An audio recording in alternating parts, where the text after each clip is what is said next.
So, I guess now that we can jump into this, let's start with a new game. It took me 16 cycles to beat this demo, which is 16 days. Full process of a day is going to be expanded on throughout this, but we're going to go ahead and we're going to start a new one. So already, one of the things that's very different about this game in comparison to the previous one is that you have inherent difficulty levels, and those difficulty levels also have their own specific conditions to them. Safe, which is your um, just story-based game, your easy-based game. Broken dice are worth one rather than not being able to be used or needing to be repaired after that. You also have a higher stress tolerance. Stress is something that controls how your dice are, put in place and are broken. And then death is disabled. The default difficulty, if you do have broken dice, then they can't be used. Broken dice are kind of expanded on there. There's also the standard stress tolerance, and then death incurs a permanent penalty. And then finally, dice repairs require more components, very low stress tolerance, double energy depletion, and death is permanent. So I actually did do the dangerous version for my own playthrough, but I want to see if the risky one is still pretty challenging.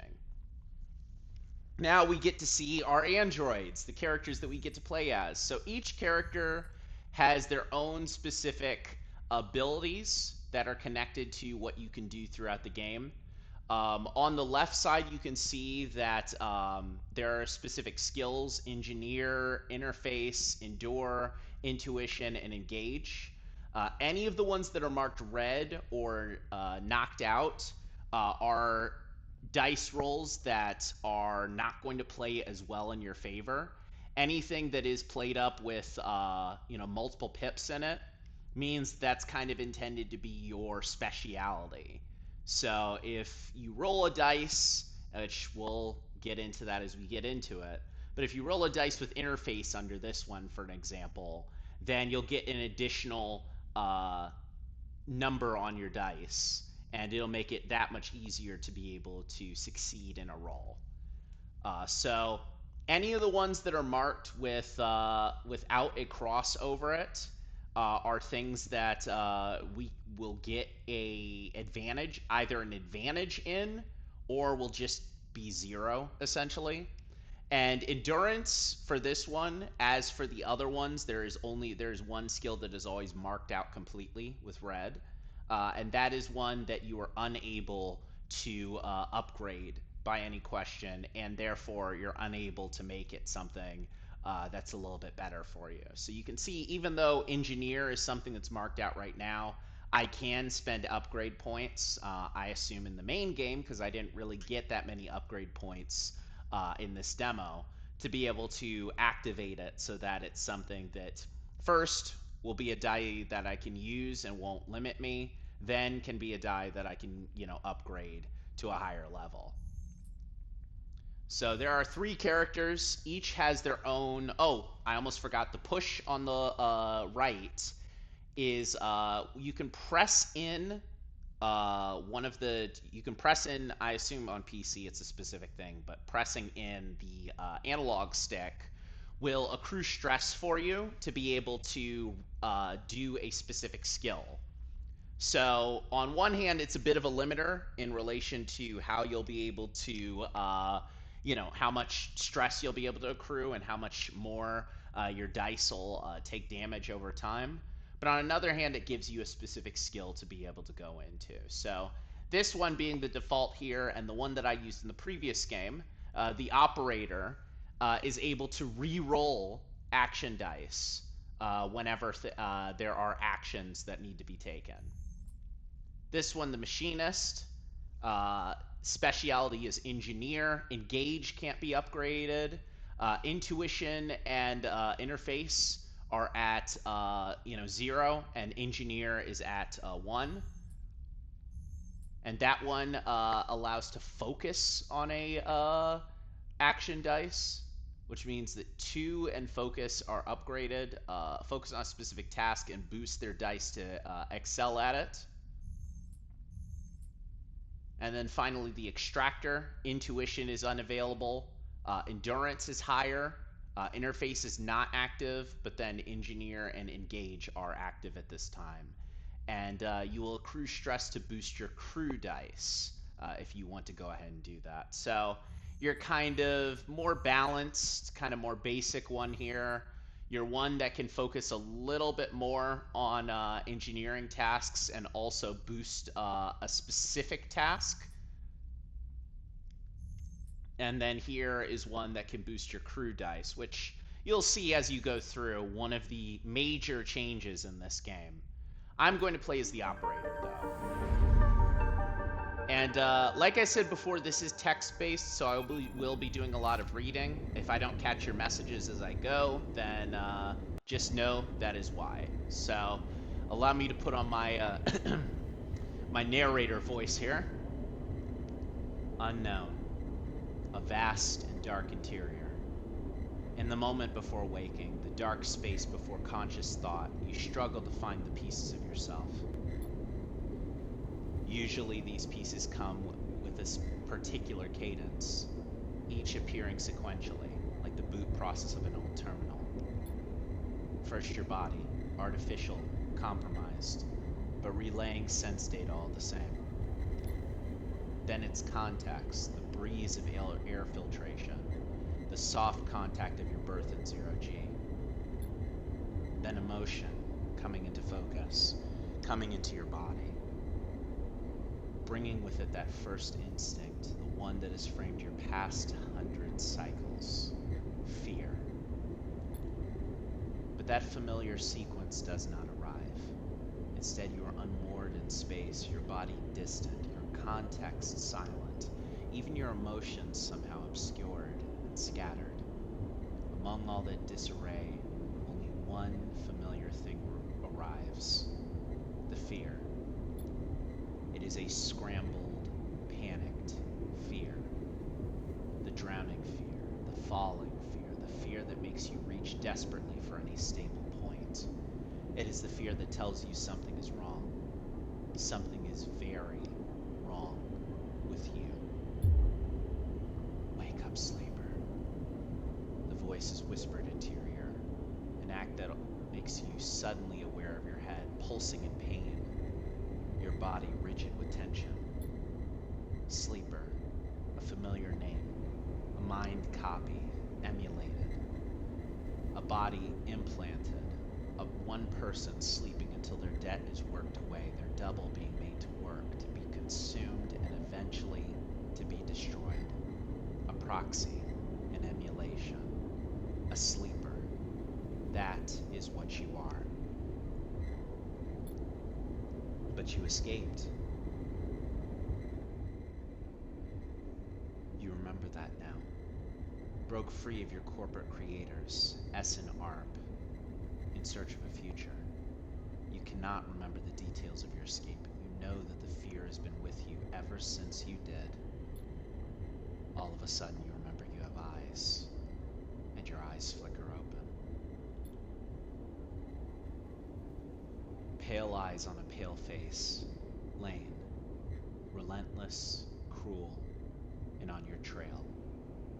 The name comes with its own specific sensation of fear, one you recoil from instinctively. Sorry to interrupt. A sharp smirk. But this ends here. You search your mind for more than a name. Is this how you reward me for your generosity? Lane is leaning over your horizontal, floating body, looking down into your eyes. I took you in, protected you, gave you a purpose. You try to look away, to the corners of your vision, to find something you understand. Your body does not respond. But I suppose that wasn't enough? He reaches into the pocket of his jacket and retrieves a small vial. This wasn't enough? The vial glitters. This object you know and have known for a long time. Stabilizer. The drug that keeps your artificial body, your emulated mind from inevitable decay. The only balm for your planned obsolescence. The liquid roiling in the vial fills you with disgust. Lane pockets the vial. But it would have been wasted on you now, after what you've done to this body of yours.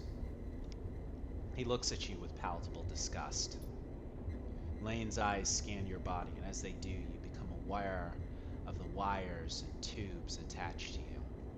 Those were meant to break you free from your dependence, from the stabilizer and the control it grants Lane. They are free, you piece of shit! They don't need you anymore! The voice comes from somewhere behind Lane's head. It is a voice you know, but when you search your mind to try to understand, you only find dizzying darkness. Shut him up. Lane barks the command, and you hear sounds of impact, of pain somewhere out in the room. You try to move your limbs again, and this time you feel a flicker, a twitch of a finger. You feel this extension and compression of synthetic muscle. Free, are you? Lane smirks. You were free when I disabled your tracker, when I gave you the stabilizer you needed. He scans your body with angry eyes. Now you aren't free. You're just broken. I had such big plans for you, Sleeper. I had invested in you. Lane grips your arm hard and you feel a jolt of a reaction. You will the arm to move. But you have ruined all that. Lane speaks louder over the sound of struggle behind him. I will try to preserve your body, of course. I have my own uses for it. But your emulation. You feel one of his hands searching behind your head. He finds and grips the thick cable running into the port at the base of your skull. I will burn that out. Lane jerks forward, slamming across your body and then spinning away at sight. You feel yourself rolling, the cables plugged into you, looping and wrapping around your arms. Then you feel hands steadying you, pulling cables. You glance around wildly and see someone diligently unplugging you. You meet his eyes. Your mysterious savior, whoever he is. Hey! He waves a hand in your dazed face. We need to move. Lane won't be out long. He unloops a cable from around your wrist. Sleeper?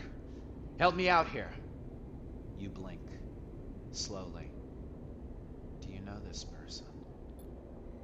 He leans over you, and you feel his hands on the connector, flicking switches, releasing locks. Come on, come on!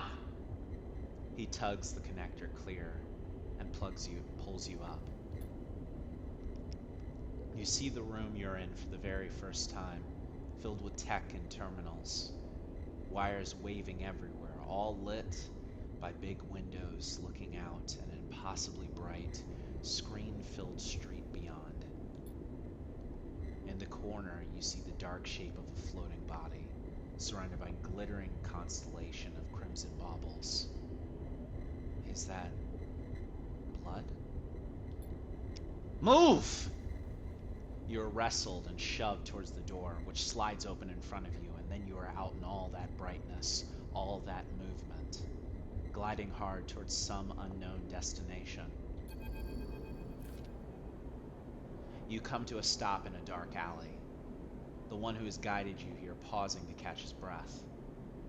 He doubles over a massive life support unit that sends a lukewarm breeze across your skin. You stare at him, trying to recall anything about him. You notice his tattered jacket, his lightweight clothes. You remember this station runs hot. Something about the power that flows into the place. He looks up and meets your eye. What's going on, sleeper? He wipes sweat from his forehead, and it floats away in a swarm of spheres. Talk to me. Who was that? You see a concerned frown cross his face. Lane? He blinks a few times. You're asking who Lane is? He comes closer, eyeing you carefully. What station are we on? He narrows his eyes, waits for an answer. You close your eyes, trying to recall. You force your way into the dark to an image of a station, no, a city, growing on the back of a vast set of hexagonal solar cells, shadowed by them. You open your eyes. Dark side. The word leaves your mouth like an exhale, an instinct. Before you heard yourself sound it out, you didn't even know it was there. He sighs. And me? Who am I? You see something like fear in his eyes. Panic, perhaps. You stare hard at his face, the slight upturn of his mouth, the intensity of his stare. Nothing comes. He closes his eyes and drops his head, putting a hand to his temple. The reboot. He is speaking quietly to himself. Lane interrupted the process and... He lifts his head and stares at you. We need to keep going. We need to move. He turns and kicks down the alley. Come on, the rig can't be far. As you're led through the passageways and serviceways of the station, you try to recall your life here in Darkside, the sprawling urban station. The texture, the temperatures of Darkside feel familiar, but you struggle to pin a specific memory to it. Focusing hard, you try to recall waking up in these passages cycle after cycle, the rhythms of the station flowing over you along with the crowds. You recall desperation, the slow decay of your body that caused it. Then Lane, those pale eyes offering you a glittering vial, stabilizer, the promise of supplying you more for your work, a deal that he locked you into like a cage. There your memory fails you, but in the dark beyond that moment, the residue of panic, of fear, remains. You were Lane's prisoner. Lane's plaything. You shudder in the cold passage. Hold. Your guide holds up a hand, and you stop your glide using the wall. Ahead, you see the tunnel opens up in a wide open bay, with a few doors leading into cylindrical cycles. The docks. They're watching the rig. He nods towards the docks, and you see one of the doors has a couple of figures flanking it. One covered in ornate tattoos, the other with bright silver implants across their cheekbones. Utsubal, Lane's guys. He looks at you and shakes his head in frustration. All this, it's not coming back to you, is it? He places a hand on his chest. I'm Seraphin, alright? He looks pained when he speaks. Lane? He was our captor. Both of us. We did this so we could escape. We need to reboot you, to break your dependence on stabilizer. He pauses. You know what that is, right? You nod meekly. But Lane interrupted me there. The reboot didn't complete, and... He sighs and shakes his head. We can still make this work. He looks back at the docks. I'll lead them away. You get the docking bridge open. If we make it to the rig, I know how to get us in. Got that? He searches your face for a sign or recognition. I've got it. Get that door open. He pats you on the shoulder. I know you can do this. Seraphin kicks off hard and glides towards the docks. Over here, shitheads! He bellows to the guards as he barrels through. They immediately push off the wall, giving chase. You wait a breath, then glide across the door they were guarding. You look, already panicked, at the tightly sealed door, its control panel locked out. You hear a shout from somewhere nearby. You need to get it open. So, a lot of chatting there, a lot of story there, but to jump into a tutorial now, we have, in addition to dice checks, skill checks. If you didn't play the previous game, the dice actions and dice checks are not going to make too much sense, but if you played any RPG, you probably know what a skill check is. So you can see there, based on the information that I have below, there is icons that specifically indicate, as you can see, one thing is crossed out. That's the thing that I don't have access to. And then this one is, available, but they have a 50% chance of a positive or a neutral specific thing versus a 50% chance of a neutral or a negative. So we're going to roll for a skill check on interface. We're going to see if we can get some type of result here that we'd like. I think going forward, I'm going to try and be a little bit more risky with the things that I do. But I don't want to fail this because that's kind of the first check in the demo, and, would want to be careful. So we got a positive outcome, but our stress went up. You shift to the control panel, your fingers dancing across the keys. Without thinking, you access the maintenance layer and trigger a fire safety venting procedure. The panel drones out a klaxon, and the door pops open with a hiss. Go! Go! Seraphim flies past you, through the doorway into the docking tunnel. You turn to see two guards approaching fast across the docks and quickly glide after Seraphim. Seraphin's always at the rig's door, inputting an entry code. The rig's doors scissor open, and you both rush inside. Quickly! Seraphim grabs you by the arm and drags you up to the cockpit, the ship's layout hazy in your mind. He dumps you into a flight seat and straps himself into his own. You see him tap a series of buttons as he does, talking to himself. Come on. The rig's drive rumbles to life, and Seraphim slams a button on the console. You feel the force of the ship's acceleration as it pulls away. And there we go! Goodbye! The rig, your refuge on the belt. As the ship glides into place on the connecting bridge, its automatic systems nudged there by the port's docking protocols, you feel a sense of relief. Seraphim burned hard out of Darkside, and you dropped in and out of consciousness in your seat as the rig made its way across the belt. But now, with the open space between you and Lane, you feel fresher, more awake. Seraphim breaks the silence. We're good, sleeper. His eyes don't leave the monitor, and you realize this part of the escape is routine for him. You and he must have docked this ship countless times in your work for Lane. The problem is, you don't remember any of them. We made it. He whispers, closing his eyes and letting out a sigh. We certainly did. He turns, and you see a pained look on his face, as if remembering something difficult. Had you said this exact same thing to him in a similar situation? Are you okay? He looks at you, chewing one side of his lip, searching your face.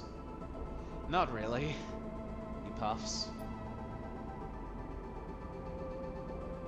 Seraphim reaches up, flicking through a set of switches in a practiced fashion, completing the shutdown. You watch, a little frustrated with your own uselessness. Running the rig, you realize, is another thing you've forgotten. The clunk that runs through the walls of the ship is followed by a short, percussive alarm tone from the pilot's console. Docking complete. Seraphim kicks off from his seat, twisting as he glides past you towards the back of the cockpit. His hands find the rails on either side of the door, and he pauses, facing the corridor beyond. He turns back to you, backlit in cold cyan. We need a plan. He glances around. Lanes is not going to let us slip away quietly. He sighs. We hide here? Seraphin glances around. I hope you don't mean on the rig. He smiles a little, his teasing still a bit unsure. His smile fades. Maybe. But on approach, Hexport seemed like a pretty small place to disappear into. We've bought ourselves some time. He glances through the cockpit window at the blinking lights of the station. You may not remember Hexport, but I do. And there's plenty of opportunities here for us, if we can keep our heads down. He turns back to the corridor. That's what we do. He pushes off and glides towards the main lock, and you follow, pulling yourself along, hand over hand in 0G. We already emptied the tank on this thing. He slaps a hand against the ship's insides. So we'll need to refuel, and that won't be cheap. But if you and I know one thing, Sleeper, it's how to work. I'm going to get myself reacquainted, see if I can turn up any old connections. People that might throw us an easy contract. You, he glances back over his shoulder. You keep us out of trouble. I can handle myself. Seraphin stops at the airlock. Look, Sleeper. You aren't yourself. He sighs. Stopping a reboot halfway through. He pulls a well-worn crew jacket from the locker and starts putting it on.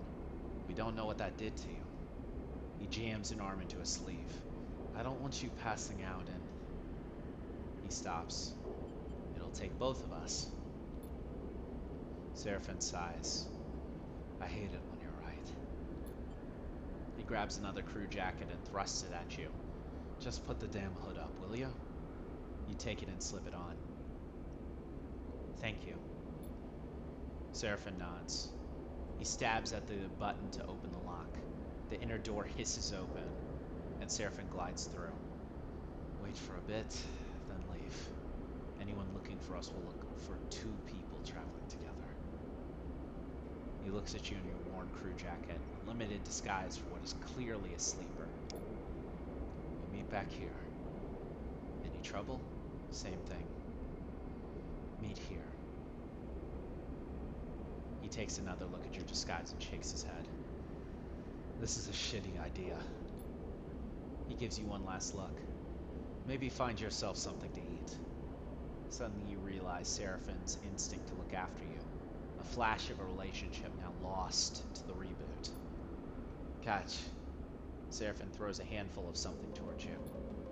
You manage to grab the projectiles, and when you open your hand, you see a stack of cryochets. Those should get you some food. We need some more for fuel and supplies. He grimaces. That means odd jobs on the station for both of us. Seraphin kicks off and glides down the docking bridge. Don't go too far, okay? He shouts as he leaves. Take it slow! And with that, he is gone, leaving the connecting bridge and heading into the docking concourse of Hexport. You wait for a moment in silence. Think about Seraphin.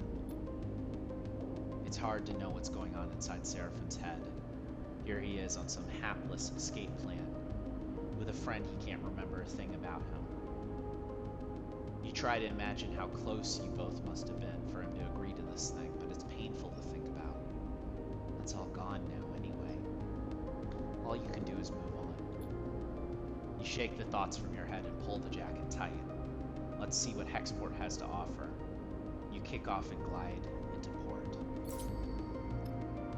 So, officially, here is the game now. So, the goal for this here is that each game, each day or cycle, you have 5 dice that you can control. The dice are indicated up above. You can see them up there. So you can see I have a 2, I have a 6, I have a 3, I have a 6, and I have a 4. That's actually a pretty good set of dice to be able to go through.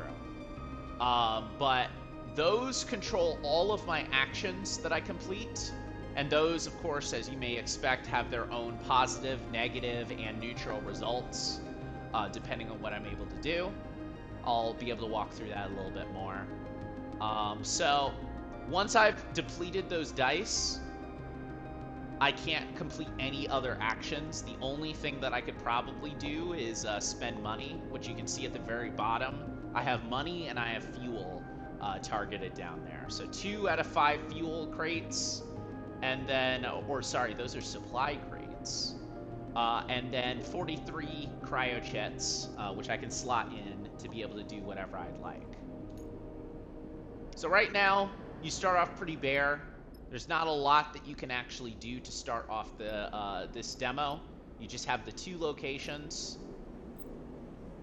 Each of these locations, and here it is talking about the dice.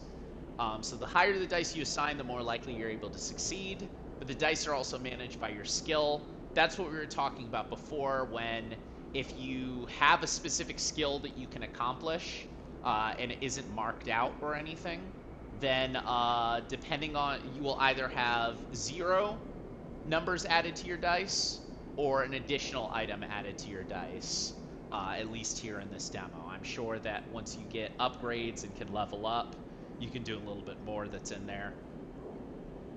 So you can kind of see the modifier to the right of anything, but it also does read what the skill is there.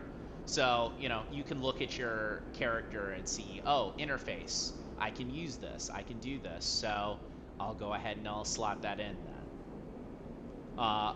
You can see that there's a plus and then also 2 negatives as well, to kind of show how many additional numbers will be added to your dice or will be taken from your dice, which can make things a little bit tricky. So positive, negative, neutral results. Each thing is rated safe, risky, or dangerous. The more dangerous an action is, the more significant both its rewards and consequences are. So you can see at the very bottom there, I need to understand the rules of the exchange. And the only way that I can do that is by increasing that using these 2 specific sections. So once I click on one of these, I can take one of my dice, I can slot it in. As you can see, interface skill is increasing my dice, so it's a 5 instead of a 4. I can start my action. And that clock allows me to get a positive or negative action depending on what's going on.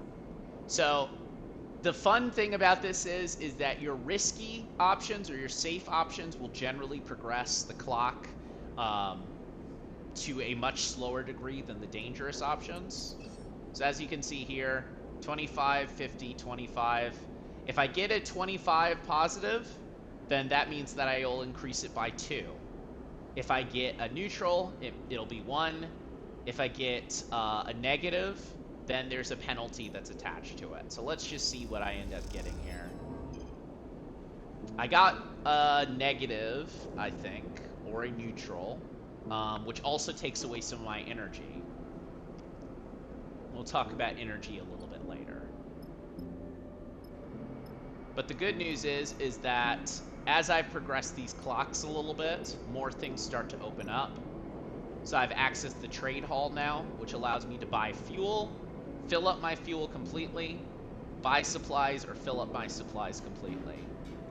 These, like I showed before, are controlled by your money below instead of your dice.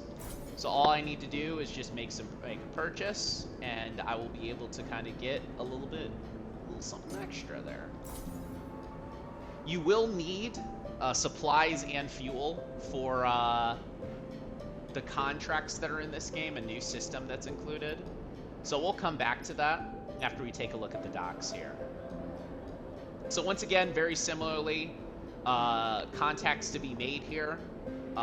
In both of these situations, I don't have any pluses, but I do have a 6 dice, which means it's 100% positive, so I can progress that halfway. New location discovered. This is the Benz, which is a bar. So up top, you can notice that there's a white bar that is below all my dice there. That is your energy. If you're starving, then of course that damages your ability to control dice. So you want to make sure that you're as healthy as possible as you go in. If you wake up and you have less than full energy, then you are going to wake up with less dice, and you definitely don't want to do that. So I guess for the rest of what I have here, I think I can use my 3 here to get a 4. See how far that brings me. Okay, so Rules of Exchange is almost done, but I don't really have too much left to be able to come back to that. So instead I can play Star and Stroker. S&S is a space gambling game played with custom magnetic dice. Chits are stashed in symbol marked cans, and winning is relentlessly luck-based. There's a 50% chance of neutral and a 50% chance of negative. I am actually just going to leave that alone. But as you can see, there is flavor text for every action that you take, as well as for every result that you get from it. So plenty of reading to be able to do there. And also new to this game is there being a hub world that you can go to. The rig being your home and ship in the Starward belt. You can use the bunks to reduce stress or supplies to regain energy. Other locations will unlock as you play. While the rig is at dock, the crew will also gather supplies to contribute to the upkeep of the ship. You can choose which resources they can do in the crew action to the left. So basically here, you can see there's 3 things that I can have done. I can either get a bonus of money each day, I can get a bonus of fuel each day, or I can get a bonus of supplies each day. Fuel and supplies are kind of the main things that I'm a little concerned about, so wanting to make sure that I have that handled. And below, you notice there's another clock that's included there. That clock is pretty long. I think it's actually 16 or 17 cycles, to be exact, because I think that I got right down to the wire with my finishing of the demo. But that is something that you can't affect, and it increases on its own. Every cycle, a pip increases in it, and if you're unable to successfully escape or successfully do something that is required in that, then the story will progress with a negative result. In the previous game, there was no death, surprisingly. So even if something really, really bad happened, it generally just kind of modified the story in a tough way. But as you can see, this game does have death involved, and we want to be careful not to have that happen here. I am going to... I don't really have any stress or anything like that. But what I am going to do is I'm also going to show off some of these other sections here. The drives area is where you can see basically your missions. So anything that's active is something that you can follow up on, of course. And then anything that's complete is something that you've already finished. That could be anything from... That falls under main missions, side missions, everything that you'll need to do. And then in addition here is your, section to be able to kind of, push upgrades as well. So there are, of course, your upgrades related to your dice, which you can see here. So like I said before, if you want to make it so that you can, add based off of the skills that you have, then you could do that. Basically, intuition dice can add a dice slotted into an intuition skill can get an extra bonus just like how interface skills do. And then there is also upgrades for your pushes as well here, that are based kind of in their own specific trees. So all of that kind of flows together pretty well as far as being able to make sure that you can follow through. And I'm sure each character has their own stuff that you can do there too. So I have one die that's left. I don't have any stress, so there's not really any reason to do that. But let's just, I'll put the 3 in here. There's a chance it won't work, but we'll see. But yeah. So once you've used all your dice, you're done. But in addition, after you've completed an area, then you get additional access to other stuff around here. So rather than, this is a little bit pricier, but it does give you a little bit more health. So there's kind of your bonus there. And as you can see, these levels, I mean, the previous game had a much larger area to kind of explore. All of the areas that you explore here are kind of smaller, but I think that's a little bit by design.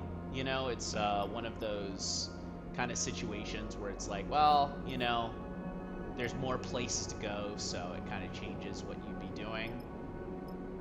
I remember you being able to zoom in as well, but I don't remember how you would do that on controller. Anyway, let's end the cycle. I am going to scavenge for fuel because I think that's a good thing to do.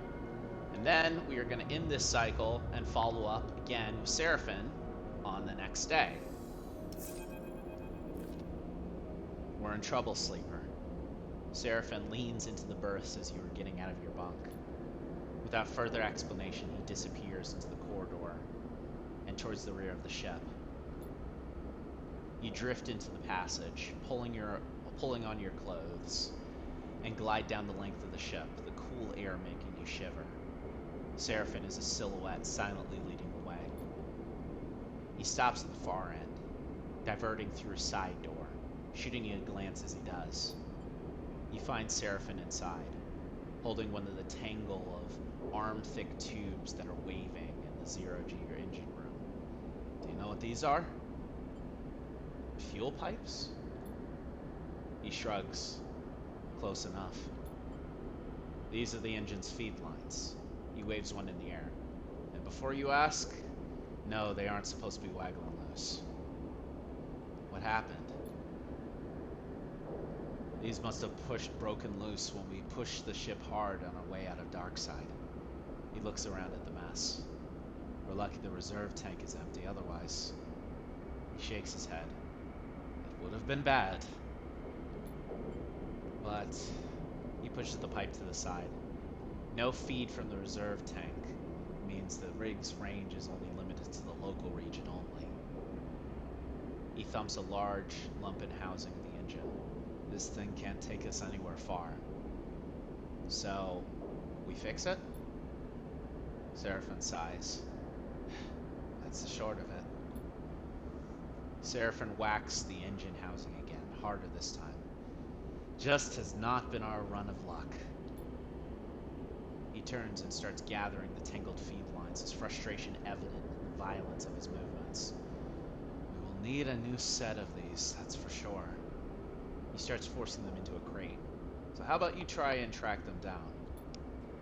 I'll take a look around at things here and see if we can figure out another fix for the reserve tank. He glances up from his work.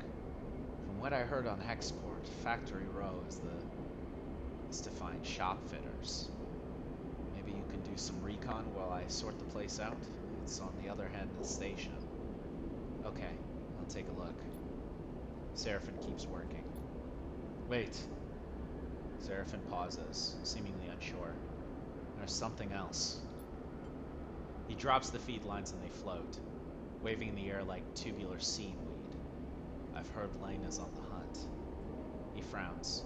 A message went everywhere in the local radius of Darkside. He's looking for us. And we can't leave. Exactly. Which is why we need those feed lines. I'm going to try and work something out. Maybe improvise a solution, but I don't know. He looks down. I'm no ship fitter.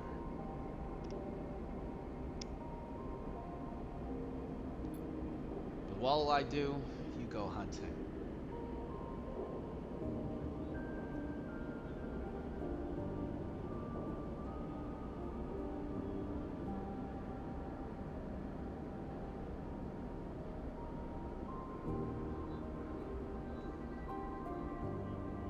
See what you can turn up, okay? He smiles a weak smile. Now get out of here. You leave the engine room, the clanking sound of Seraphin's cleanup efforts echoing through the ship. Fuel feed lines. That's the next step. You take a deep breath and head out. I've discovered a drive. Drives are just your missions. On completion, a major drive rewards 2 upgrade points and a minor rewards 1. So, that's another aspect of this as well. Here is Factory Row. Much like the other regions, we will need to follow up on that. But first, I'm going to complete this over here because it is actually going to be useful to me going forward in ways that you'll see shortly. As you're gliding across the docking concourse, you hear a scuffle. The noise of raised voices cuts through the conversation, drifting out of the dockside shops. Glancing down the alley, you see a huddle of figures shouting back and forth. You spot one man in the middle of the group, surrounded, pushing the others back as they grab at bags slung over his shoulder. You don't like the way that this looks. But then again, Seraphin told you to keep your head down. So, much like this, a skill check. There is neutral, negative, Russian. I'll see what happens. Neutral outcome. Without thinking, you kick off and glide down the alley, nudging the parabola of your drift to aim directly at the back of the most aggressive assailant. You barrel down the alley, raising your arms for the impact, and as you do, your target turns back to face you. You see the flash of an implant across their eyes before you slam into them. The assailant grabs onto you as you hit them, and the two of you spin together in ZRG, kicking and pulling at each other. You manage to get both legs between the two of you and kick him off into the metal pipes behind. Then something hits you from behind, and the whole alley blurs as you spin forwards. Through the ringing sound of the impact, you hear curses shouted in retreat. You steady yourself, and a heavy hand falls on your shoulder. Don't do that again. The man gives you a severe look, shaking his head at your eager attack. One of those scumbags knifes you? I don't want that on me. Femi, stubborn salvager captain. He pushes you aside into the corridor and throws the large bags over his shoulder. I was helping. The man laughs. Well, he shakes his head. Thanks, I guess. He kicks off and drifts past you. You watch the man go, and then after a moment, he stops and turns back. He rubs his forehead, looking down as he does. What's your deal, anyway? He sighs. Maybe you're new here, but Hexport ain't no place for do-gooders. I know what it's like.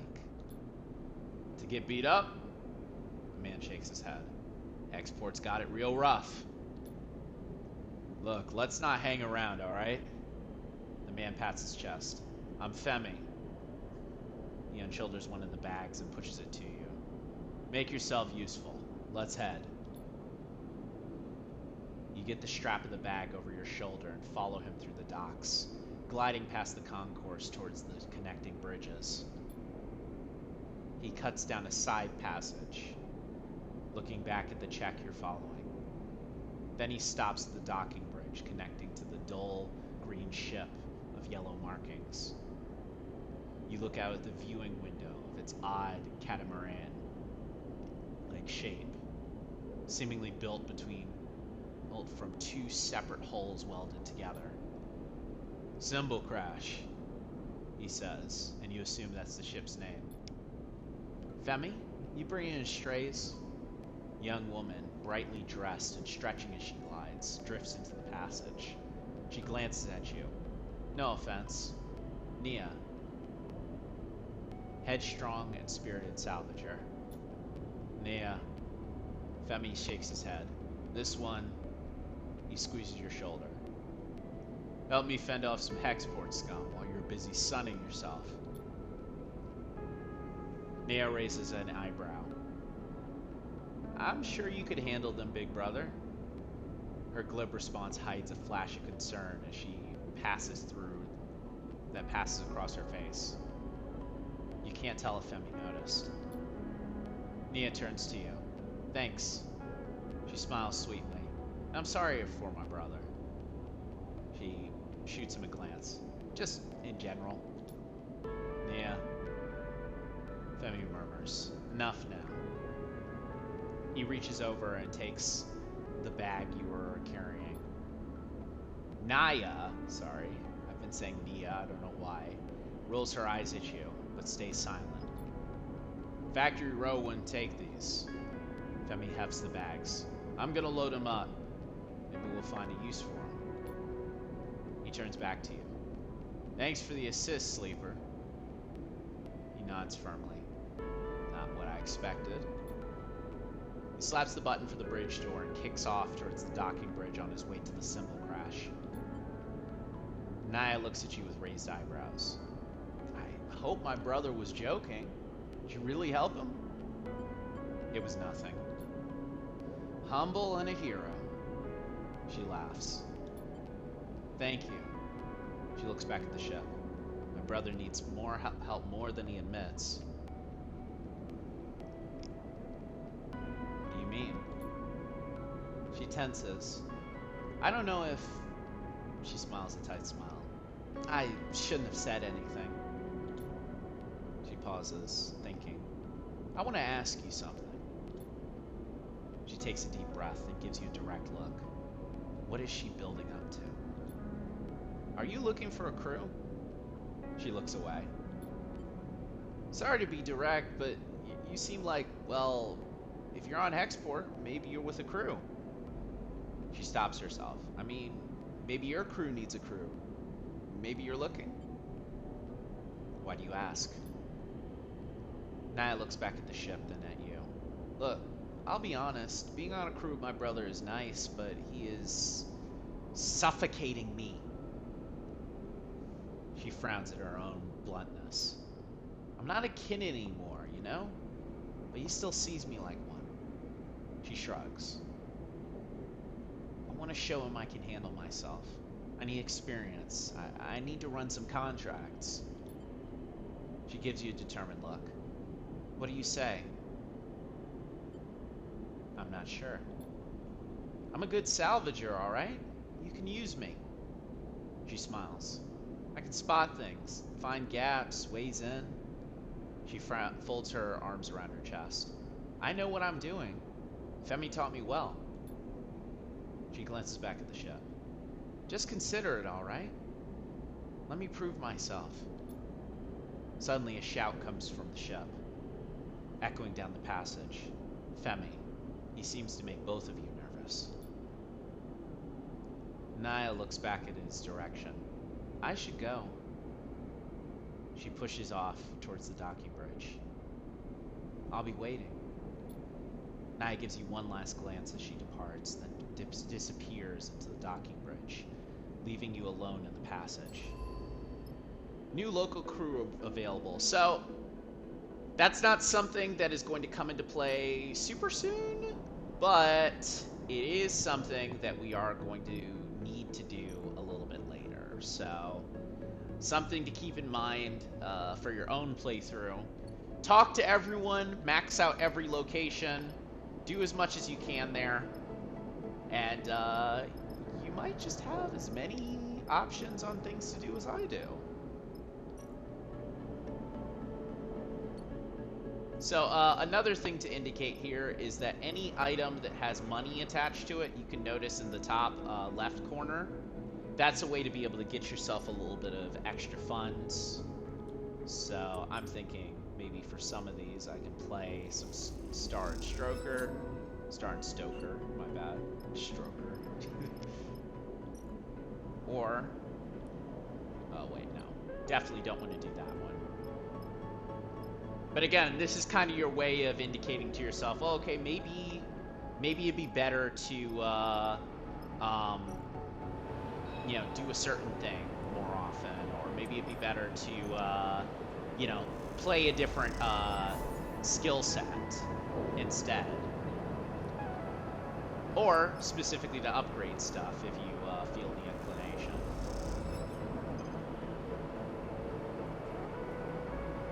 So we are maxing out our trusted supplier here.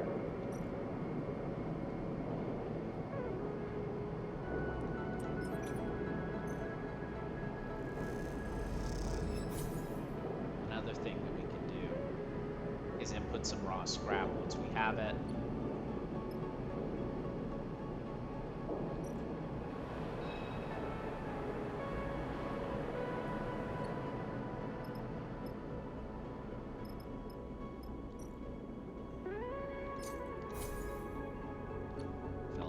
A little bit, and then go back to the rig. I think tomorrow, or in cycle, we have a good amount of fuel, and we have a good amount of supplies, so I'll try to max out my money a little bit more. Alright, so I have a 1 there, so I need to be careful about that. Let's just see what I can use that. But yeah, the dice is random. Yeah, just confirming that. So you're given, you play with what you're given, basically, and then you kind of follow through as a result. It can be nice. It can be useful, but, you know, most of the time it comes down to just doing what you need to do, basically. So all of these are ways to be able to make a little bit of extra money. I think that the other thing with that too is it's a good place, since it has my interface skill attached to it, to also be able to attach that. But unfortunately, if you get a negative result, you lose a bunch of energy, so you need to be careful about that. Let's do a haul, and there we go. Factory Row howls as you walk through its cramped passages. Whatever its many bays and rooms once were, they now serve as containers for industry of every kind. Whirring manufacturers, precisely engineering components with rapidly shifting arms, while scrappers hammer incessantly with bent ship plates. Everywhere you look, there's energy and activity, for good reason. Hexport itself is built on the derelict fragments of a solar reflector, and even the small amount of energy generated by its remaining mirrors is enough to power a city of machines. It is familiar to you, of course, in this strange, far-off way because of Darkside. That place and your memories of it are a muddy haze, but it's hard to forget the glint of its hexagonal reflectors, 10 or 20 more in number than Hexport. Its wild, flickering city growing on its back like a tumor. By comparison, Hexport feels provincial. But deep in Factory Road, you could almost be back in Darkside. And then you see them. Tubes just like Seraphim removed in your face. The feed lines. You push over the display window. The unit marked Carson Supply and Block Capitals, cut from the hull plane. There, amongst the angled shelf of oversized ship components, sit feed lines, like some large biomechanical tangle of snakes. You slip inside, with a sound of Factory Row as a little screened, spot a large figure working the bench, hunched over and concentrating. It doesn't seem to recognize that you have turned. let him work, watching as, despite his heavy build, he delicately aligns the components, their layers slotted into puzzle pieces. After a few moments of observing the process, he turns his head towards you. Karsten, an intimidating shipfitter. Can I help you? His accent is heavy, unknown to you. Nice place you have. You see little reaction from the profile of Karsten's face. He grunts. Something you need? Before you can respond, he tracks your eyes to the faint lines in the window. He looks back at you with a subtly changing expression, one you can't quite place. He turns with surprising grace and begins cleaning his hands off with the cloth. Those sharp eyes scan you. But Karsten's thick-set features do not betray the results of his assessment. Custom buildings for a client never collected. He looks at his hands as he speaks, checking for stray oil stains. You have one of those old Mevs then. He sounds out the letters in a way that you don't recognize as he speaks. You try to recall anything about the ship, but memories elude you. Perhaps Seraphim should have come along. That's right. Karsten nods. Always good to see one of those still running. Look. Karsten drifts over to you where you're standing, his imposing height evident.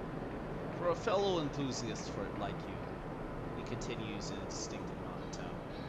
Let's say a few hundred cryo on clean jets. He shoots a glance at the fields. 400, let's say, to be precise. 400? 400. Karsten says back, repeating your question without the emphasis. It's expensive, I know. It's a shame, but that's just what they're worth. He screws his mouth up a little into something that may be a smile. However, I'm more the bartering type myself anyway. Bartering sounds good. Karsten nods sagely. There's a little favor I need from that crew for. And, well, you look like you may be a good fit. He tucks the cloth away into a pocket and clasps his hands. I know of an old Solheim wreck out there. Real old. Pre-collapse. It's tucked away into a dead zone, so no one's really cut into it. He shrugs. Not only that, but Solheim derelicts have a bit of triggering nasty security protocols approached by an unfamiliar ship. So it's been left well alone. But a salvager like you on an old Solheim rig, I bet they wouldn't even flinch if they saw you coming. He smiles. I have a special interest, a need for that old tech. All those Solheim ships had a data core.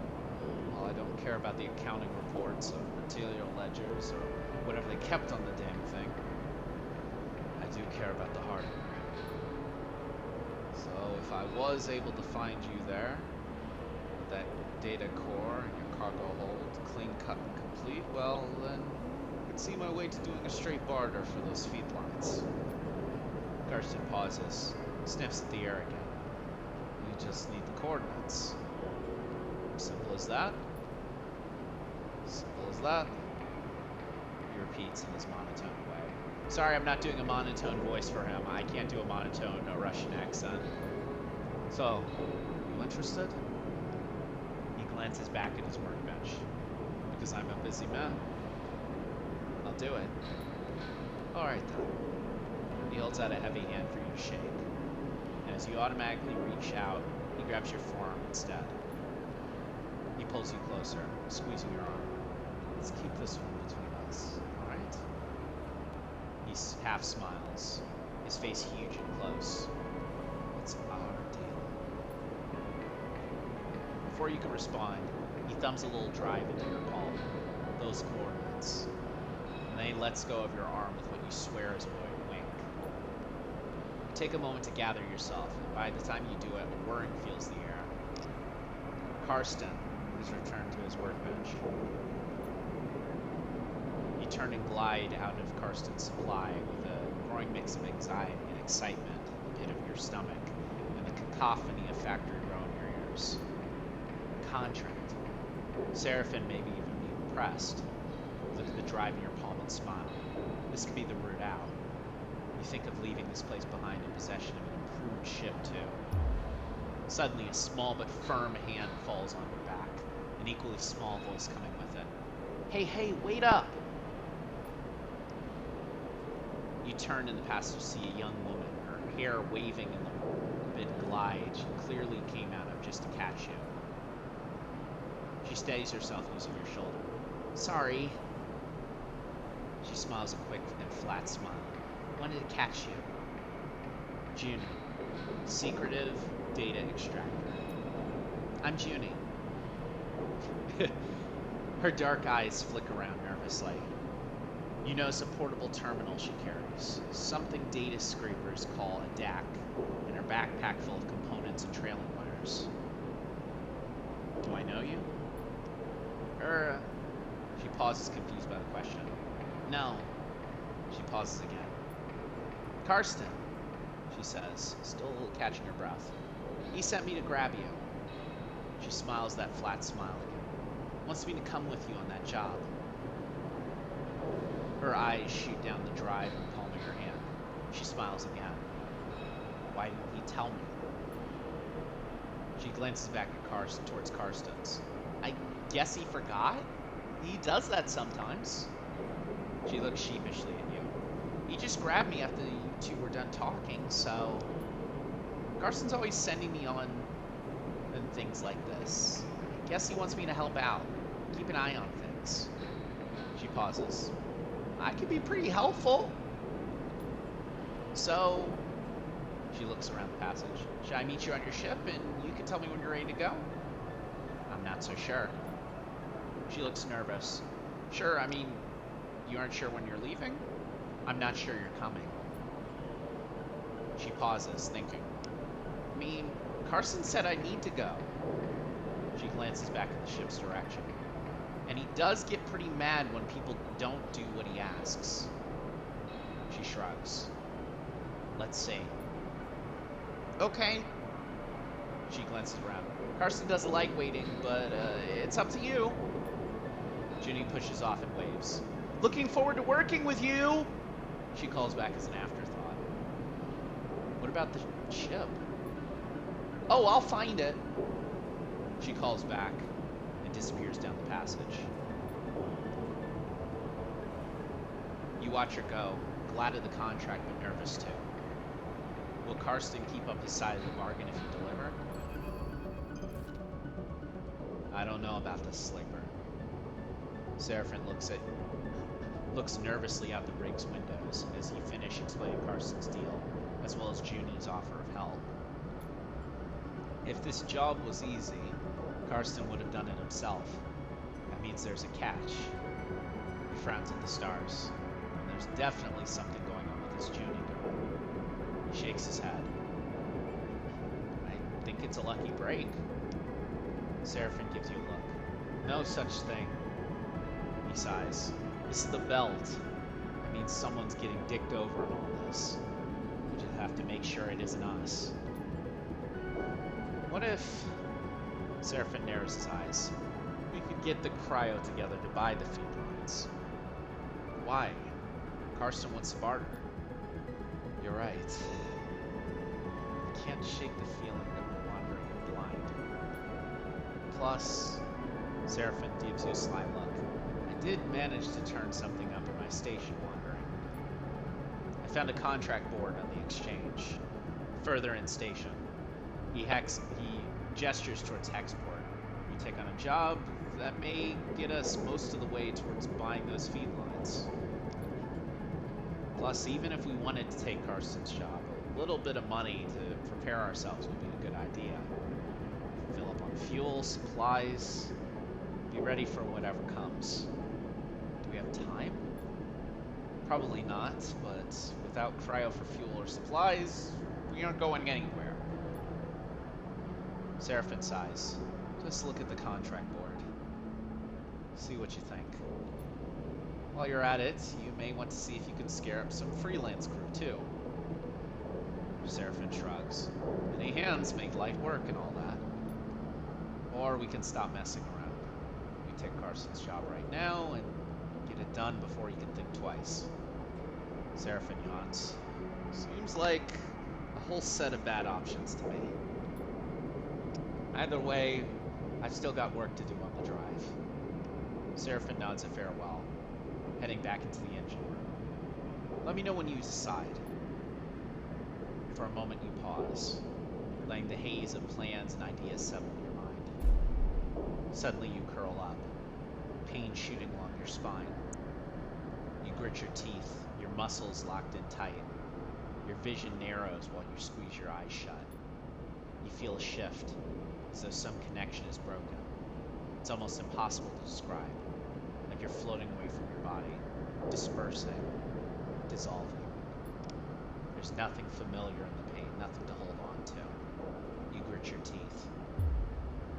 And another shift comes and you're back in your body, trembling against the metal wall of passage.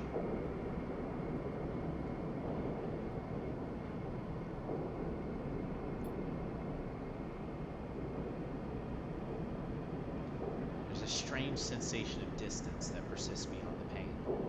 A dislocation between yourself and your body. A flickering numbness that refuses to recede. You wonder if the reboot's done something to your body, or if this is a new sensation you'll have to live with indefinitely. It strikes you that you know so little about the body that houses you. It could be moments away from collapse, or it can persevere for countless cycles like this. You try to shake off the feeling, pushing your hands against each other until they feel like they're yours again. Time is the only thing you need, and right now, it feels like it's running out fast. You head for the airlock. You have work to do.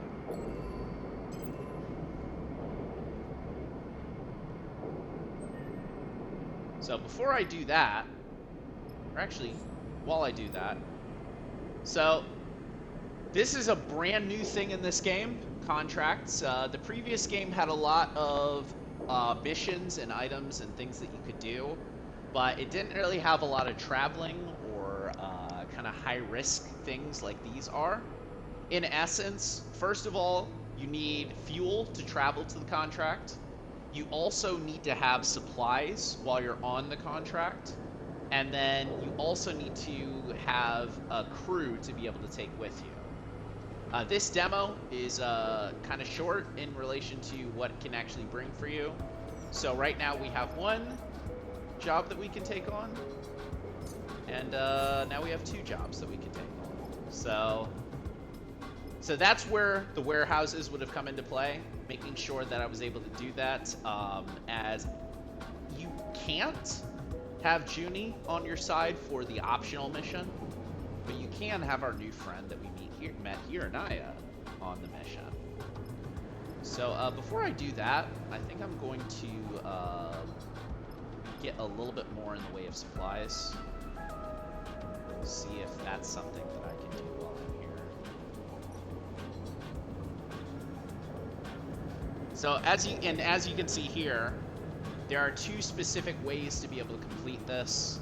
They generally do have this for you as an option, where it's like, hey, you can either do one thing or do the other thing in order to progress.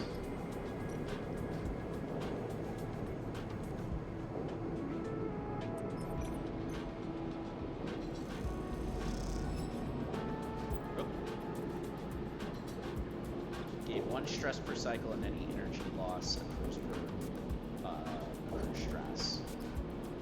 Well, that's not good.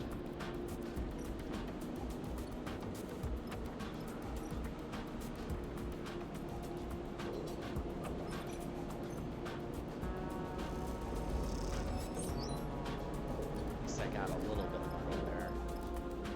But it is absolutely just going to be spent on eating, so...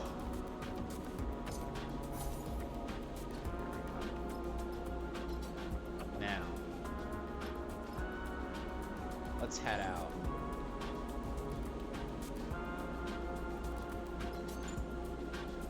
that you can kind of see down there how much is required to be able to travel. This one requires 2. This one requires 3. This is our mission for Karsten. This is our mission for Hexport. You can see what is needed to be done during the mission, and then you can see what is actually given to you as a result of finishing the mission. It kind of shows you the end result of everything. So you can see one feed line is kind of the thing for being able to finish this off. But, you know, we will need to slot in that data corner, to be sure. So let's start off with this signal here. Confirm our vector. And then as you can see, we have a character select.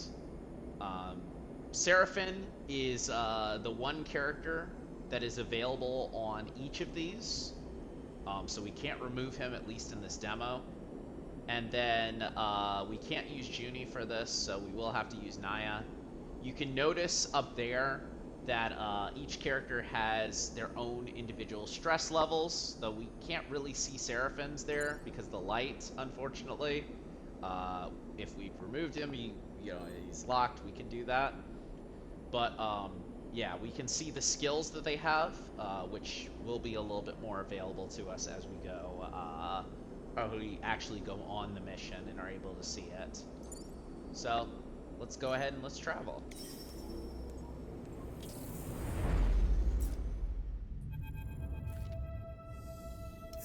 It's a drone. Seraphin spots the signal source first, the light barely shimmering off its dark hull plating. A design trait that betrays its covert use. Flash catches your attention, and you see a rent in the hull, through which red lights pulse.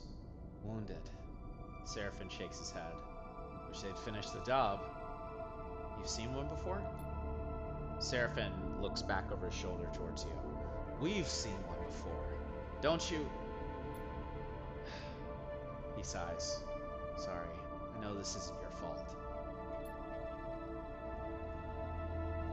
He looks over to the drone.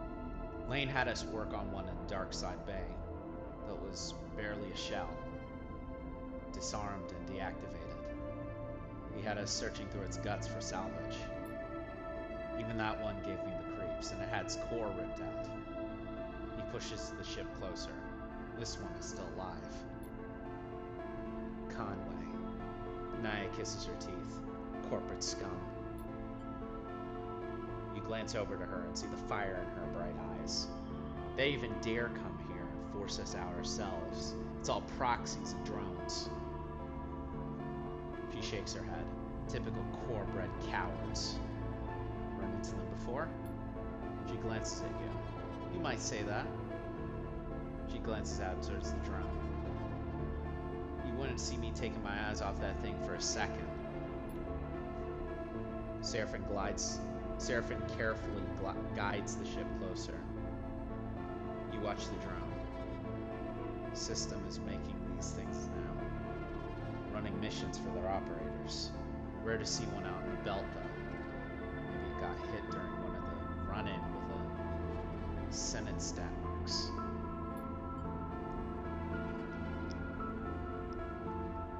It looks like it's drifting. Most of the system's blown out, but look, there. He jabs a finger towards the red light on the far side of the drone. It's still broadcasting. Maybe still receiving. Can it attack us? Unlikely. Seraphin smiles. It would have blasted us already if it could. Comforting. Naya looks nervous. Seraphin brings you ever closer. What I remember from the dark side job is the central core and the broadcast array need to be shut off to kill these things. The core will turn off local systems, and the broadcast array will sever the link with Conway's operators. Seraphin swallows. You can bet those things are protected. This is too dangerous. Seraphin shrugs. Maybe. But we're already down fuel costs and the contract fee. So if we quit now, we're screwed.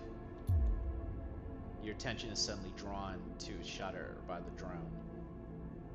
Like a tremor running along its length. This thing is rigged to blow, Sleeper. He frowns. We go slow and careful, and we don't touch anything we don't know about. He turns back to Nyla. You hear that? I got you. She looks sincere. Seraphim brings the rig to a stop, close enough for you to cross through open space to reach the hull of the drone. Let's suit up. You head down the airlock to prepare. As you get suited up, you think of the corporate war taking place in the inner system. The war that this drone was driven from. Out here, on the shore of the conflict, the biggest danger is this flotsam and jetsam, drifting in with the tides and orbits of the system, might, one cycle, bring the war with it. For now, the belt is outside its reach, but looking out at the red pulsing drone, that doesn't give you much comfort. So now, on a contract, not only do you have your own 5 die, but you also have the die of the 2 characters that you've selected. Each character has a randomly rolled die that is included there too. And of course, they have their own conditions and their own skills that can get you around your own weaknesses. So you can see Seraphim has one of the skills that I don't. And Naya has pretty much all the same skills that I do. But it's a way to be able to kind of input in more of those to be able to kind of keep following through. If each character has their own stress meter, so if they fail something, they will have stress added to them in addition to something else being added as well, if we're not careful. And if their stress meters are depleted, then they will no longer be able to be used. Your energy bar doesn't matter for as long as you have supplies. Once you've run out of supplies, then you're starving and everyone takes stress every cycle. So that's another reason to stock up on supplies as you're making your way through. I'm hoping that we end up doing pretty well on this. And as you can see below, that little meter down there, the drone stress is rigged to blow. So the contract has its own conditions too. If we fail kind of these conditions to be able to kind of follow through and make these things work as needed, then we will fail the contract, and we won't be able to reap any of the rewards whatsoever. So now's not really the time to be as adventurous as it has been before, but we'll see how we end up getting where we get. It's not really letting me select anything though, so.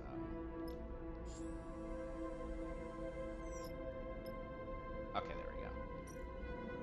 So let's get started. So you can see now on the left there, we can see which items are kind of hued to each character. So again, it will show here's something that's marked out. This character can't benefit from using it because they don't actually have the skill that connects to it. And then here's something that they do.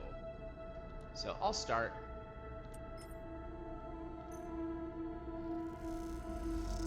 So first things first, we need broadcast access.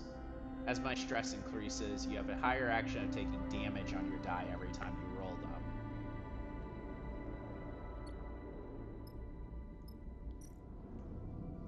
Up here as well.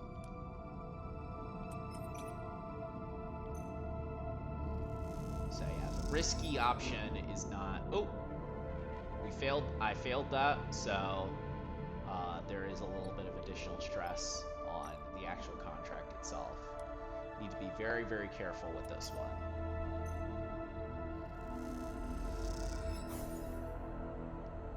And as you can see, she took a little bit of stress damage there, so it can be risky.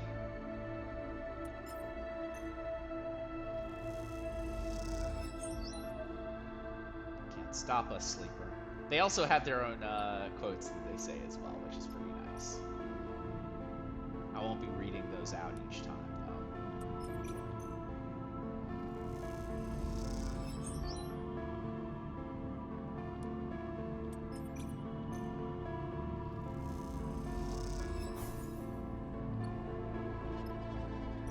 And it's completely okay in this situation to save your dice for other options if needed, because that one die ain't gonna do anything for me.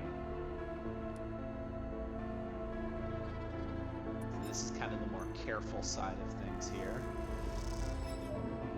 Oh, another drone. Stress. Let's all go to sleep. Oh, hang on. Oh, yeah. That's what we need to do. Leave, basically. Cannot recover stress on a contract. So we'll just end this cycle, and we'll follow up with whatever dice we have today. Which is very, very good for me, much less for Naya.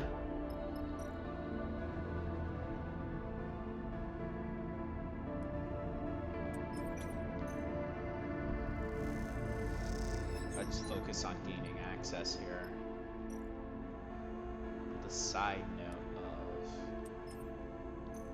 identifying the route.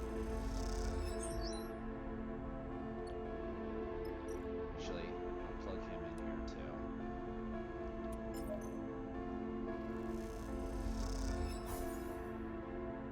There we go.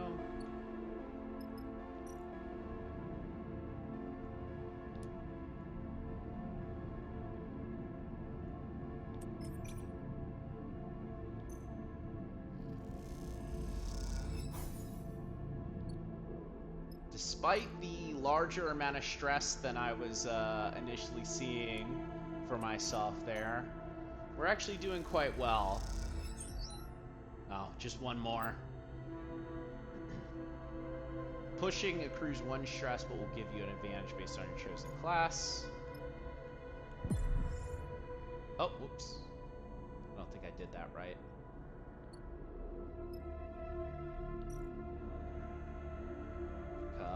Because I just got stressed for nothing.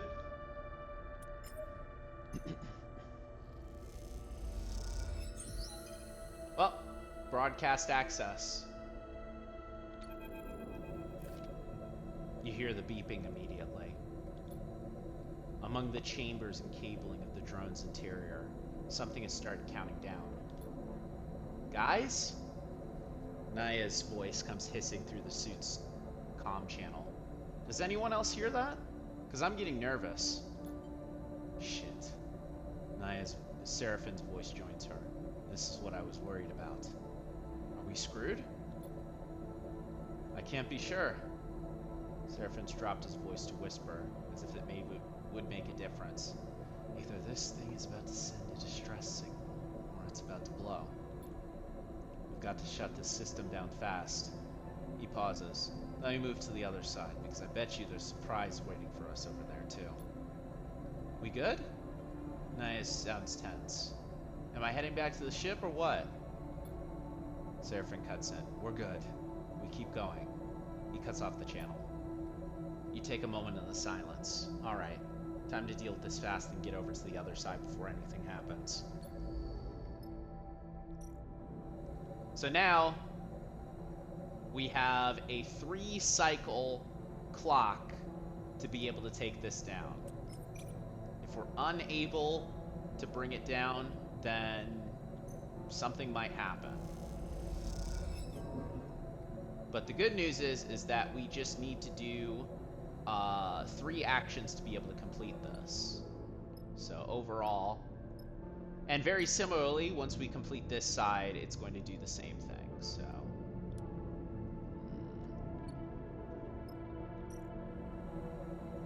I should have saved Naya's dice, honestly.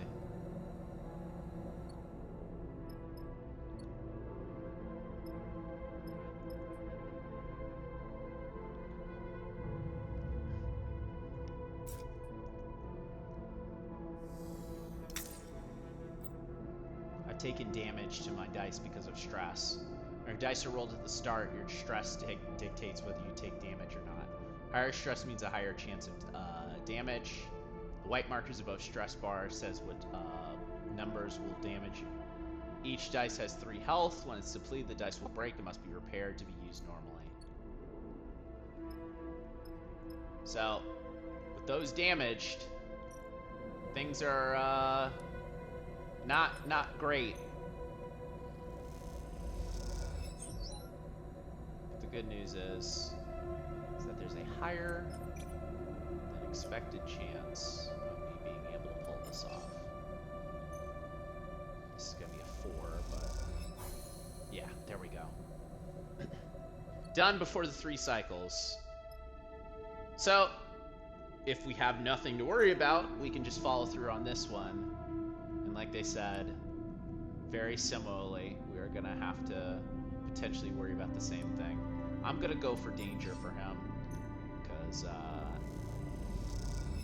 he has the 6, so a little bit of extra stress for him, unfortunately. But what can we do? Again, having 3 of my dice be 1s now is a little rough, but we'll see how we get once we get back into it. So now I'm going to be starving as well, which is going to make my energy lower, and we're going to add even more stress to ourselves as we go. So that's going to be even more fun.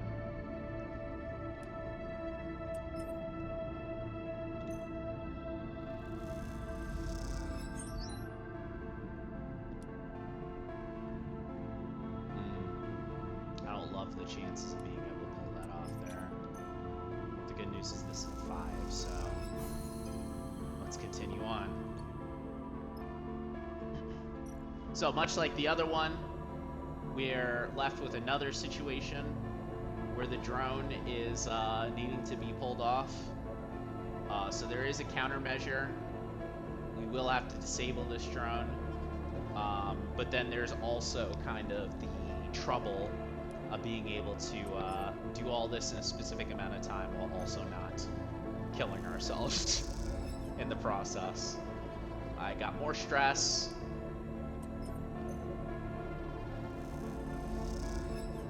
I got more stress!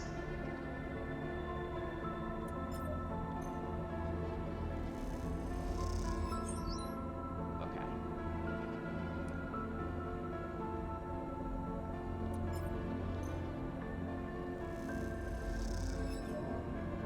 Oof. Okay. Well, oh, no, no, no. Should not have done that. Okay. I reversed it just in time. Let's do it. Come on. Let's do it. Come on. Yes. We have disabled the drone. No problems at all. We did that perfectly. The thrumming, pulsing interior of the drone goes still for the first time since you boarded it. You look across at Seraphin and Naya and share a smile. You all exhale loudly that can be heard on the suit's shared comm channel. The drone is dead.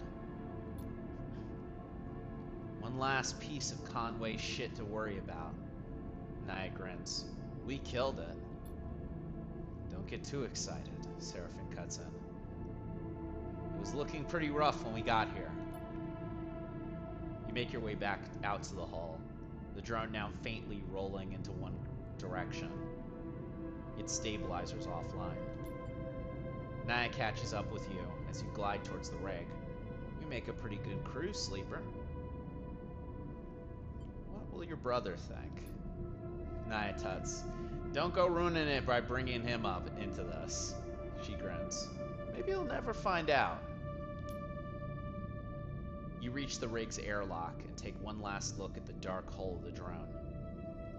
It catches the light as it rolls into the vacuum. At some point in the near future, this drone will likely be smashed to pieces by one of the asteroids of the belt. Spread across the place is twinkling dust. The thought pleases you, as does the thought of all that cryo Hexport now owes you. Time to go collect.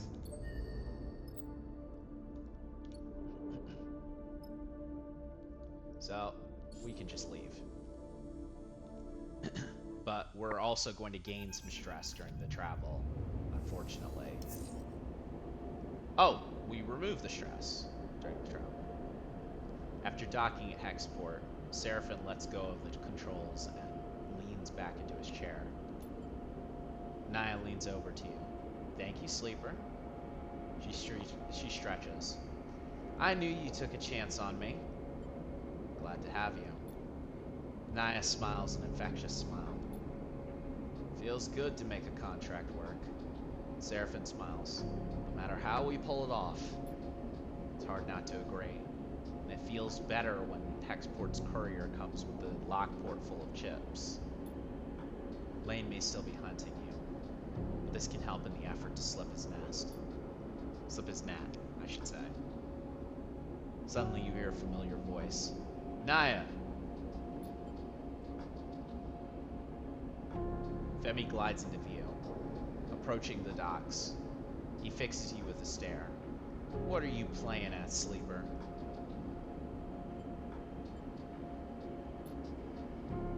Don't come throwing your weight around, Femi. I can make my own decisions.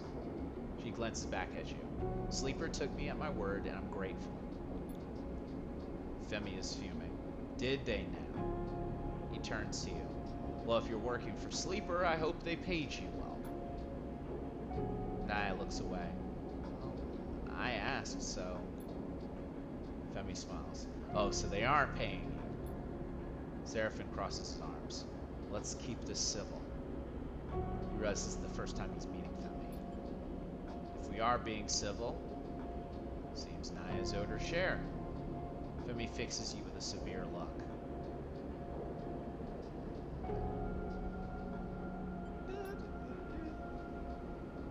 You hold strong, telling Naya and Femi that this wasn't what you agreed. Naya looks at her feet. Femi gives you a hard stare. Next time, Sleeper, maybe give my sister a heads up that you're about to take advantage of her before you take her on a contract.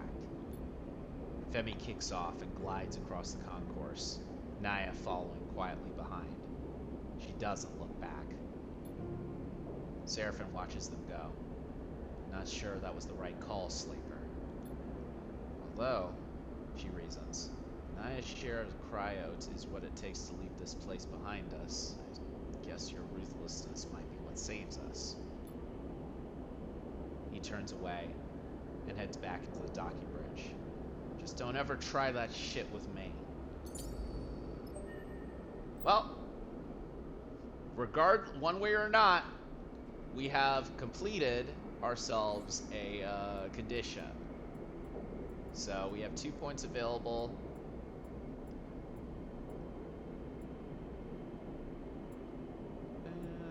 Yeah, let's roll an additional die. You don't really get too many, and once you finish the next mission, the demo's over.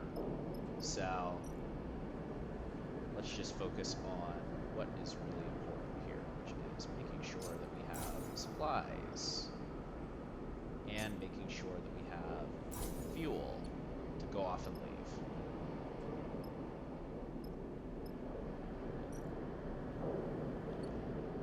There are the ability to do additional contracts here, but we're not going to be able to do that at this time.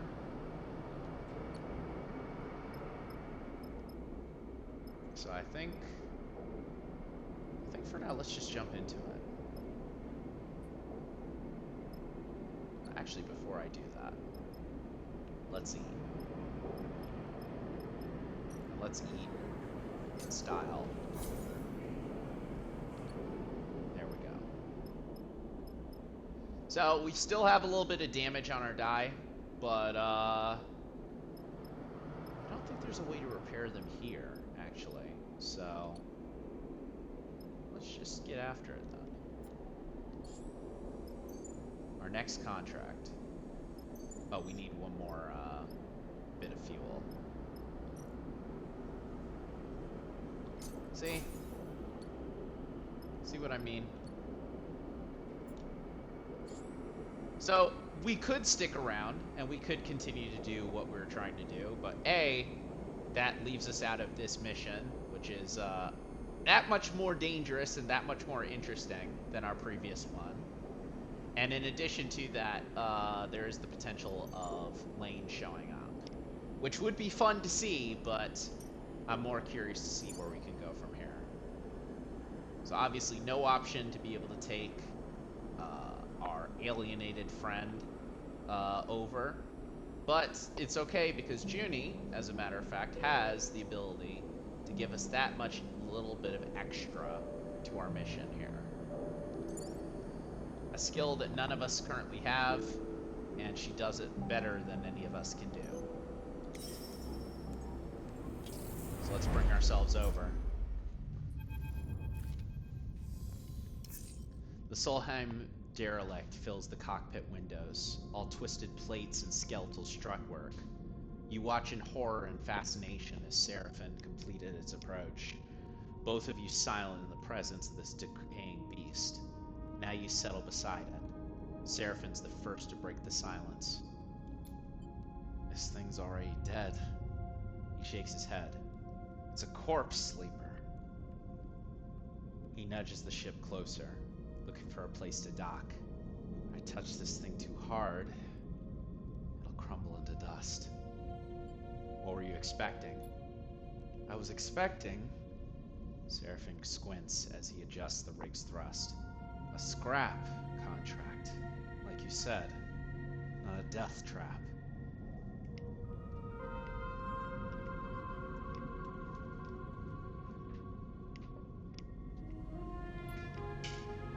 Take us up there.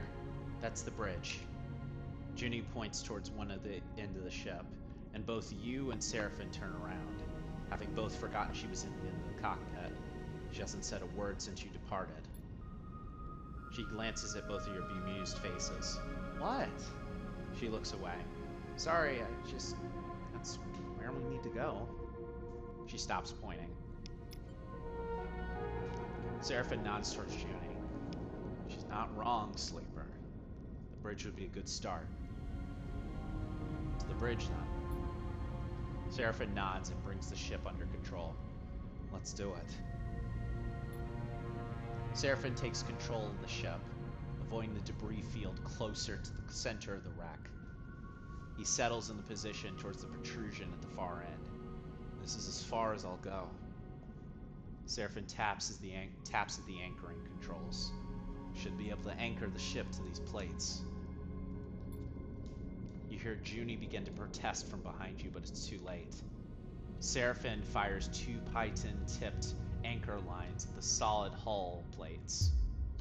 The pythons slip into the plates, and despite their solid appearance, they instantly shatter, fragments spinning across the rack, slicing into other plates and building a spiraling swarm of debris.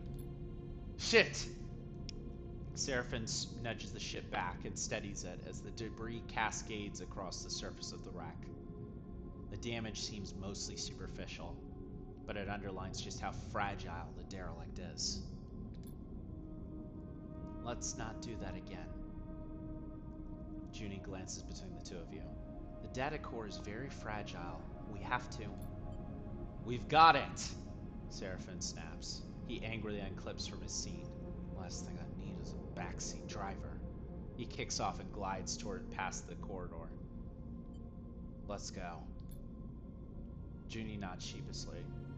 Of course. He follows Seraphim down the passage, with Junie close behind. As he reaches the airlock, he's already angrily suiting up, his frustration evident. Keep your cool. Seraphim looks up. Yeah. He glances at Junie. No hard feelings, right? He checks the seals on his shoulders. But this is a job, not a social event. The rest of the preparation process takes place in tense silence, each of you considering the delicate job ahead. You suit up too. Though you don't need a helmet to breathe, you slide one on and lock the seals for protection. This wreck isn't going to give up its salvage easily. The core should be near the bridge, maybe even inside it. But there's a lot of wreck here, and there may be some good salvage tucked away at the cargo hold.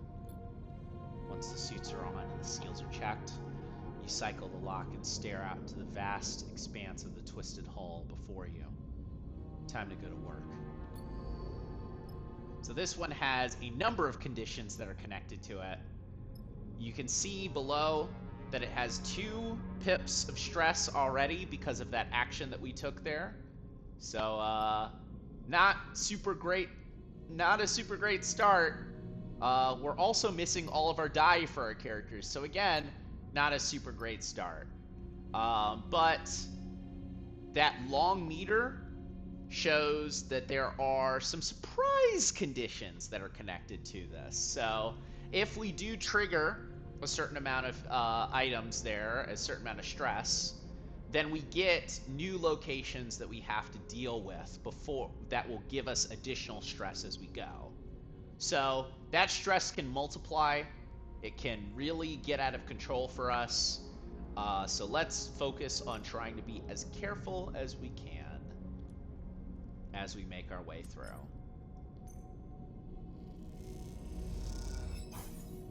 Like, not doing that, basically.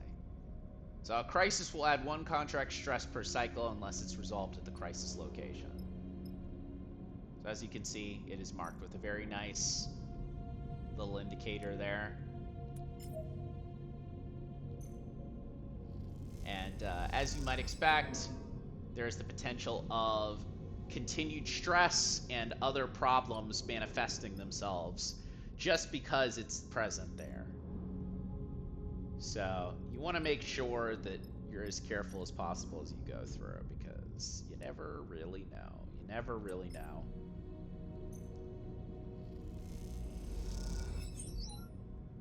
But hey, we're getting in there. We're doing something. Alright, let's rest. Let's come back to it. Hopefully, at least one of us has better dice the next day. Well, I got something. So he has nothing good at all. And Junie is not really active at this time. Her dice become more important later, unfortunately.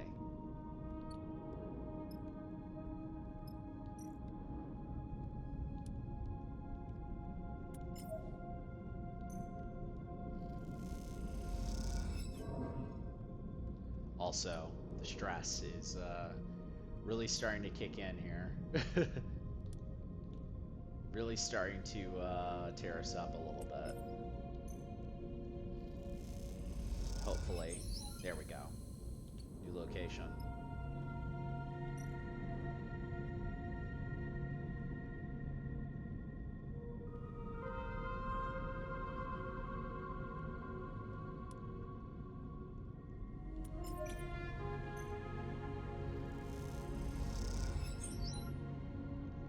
So a little bit of scrap.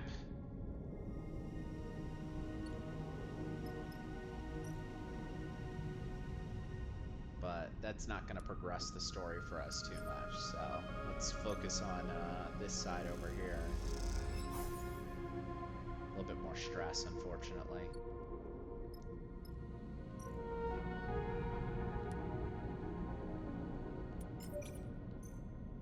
Risky, risky, risky. Alright. End cycle. We got another crisis coming up, which means that things are going to be even worse. Let's see if we can address this. At least have one of these kind of cleaned up a bit.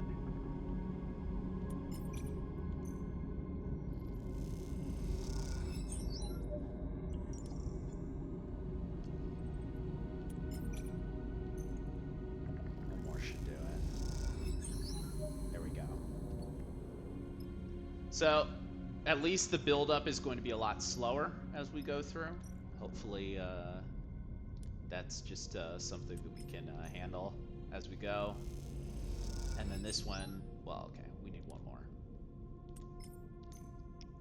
We need one more! Alright. The bridge of the derelict lies silent. The pale beams of your ship, of your suit lamps, catch rows of terminals and clouds of glittering dust. Wires wave like seaweed, and the whole scene appears as if underwater. Chaotic, but still. Junie glides past you, disturbing the dust and taking you by surprise as she does. She's been a stoic presence so far, but in this moment she seems drawn forward by some force of curiosity. You watch as she bats away debris and begins checking terminals. She's already prying an access panel off one of the more intact-looking terminals, and as she does, puffs of rust color the vacuum around her red. Approach her. She turns back to the terminal and finishes prying off the plate. Then quickly, she reaches inside, fishing for something. Her hand comes back out with a waving cable, top of the thick connector. As soon as she sees it, she slips off the keyboard-sized deck from somewhere around her person. She runs her hand across the back until she finds the right port and slots in the connector. All this happens in a few seconds, a routine practiced and precise. It's not hard to be impressed. Junie's fingers dance across the deck's keyboard, and a burst of static lights up the Solheim terminal screen. A sudden burst of light and color takes you by surprise. Junie's fingers tap away. The terminal's screen flashing with blocks of color and lights of code. It buzzes and vibrates. Its long, dead systems forced back into a chaotic life. Then it all goes dark. The terminal is dead. Shit. Junie hisses under her breath. Useless. You can't tell if the insult is directed at the terminal or herself. Find anything? She looks up at you, as if she was just waking from a dream. No. She pauses. Nothing useful. She protectively slides her deck away. The cradle with the data core can't be far. She pushes off from the terminal, gliding away from you. I'll start looking. She calls back and heads to the other side of the bridge. Seraphim glides beside you. Everything all right? What do you think of Junie? The kid? Seraphim shrugs. You know her better than me. Keeps to herself. He squints at her retreating form. Seraphim stretches in her suit. I have to admit, it's nice to be back working, especially now that we're the ones who will reap the benefits. Claps you on your shoulder. Feels good to be taking our own fate in our own hands. I know it's pretty rough on the Hexport, and out here we're just as likely to get shredded by debris as to find the damn data core. Aren't you glad we made a break for it?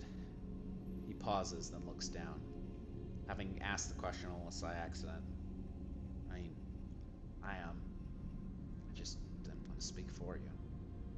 I'm glad too. Seraphim smiles. You better be. I didn't give up that little dark side cupboard I was living in for nothing. He laughs at his own joke. Look. Seraphim looks at his suit's wrist seals. Once we've got a bit of space behind us, once we've gone the distance, if we manage that far, he furrows his brow. Don't feel like you owe me. I'm no charity case. You want us to go our separate ways? Fine by me. He meets your eyes. Just do me the favor of telling me to my face. I will. Seraphim nods, but doesn't respond. After a moment, he shines his torch out in the dark, checking the rows and terminals all across the bridge. You watch the glittering dust as it eddies in the beam. Seraphim sighs. Let's get to it. You watch as he crosses across the bridge, his torch probing the dark corners. You feel a chill run through your body as you imagine the people that once ran the ship. The Solheim crew, surely long dead. What was it like here before the collapse, when the system was the jewel of the Solheim crown? It's impossible to know. That history is lost to you now. All you can do is pick what you can from the ruins. Speaking of picking from the ruins,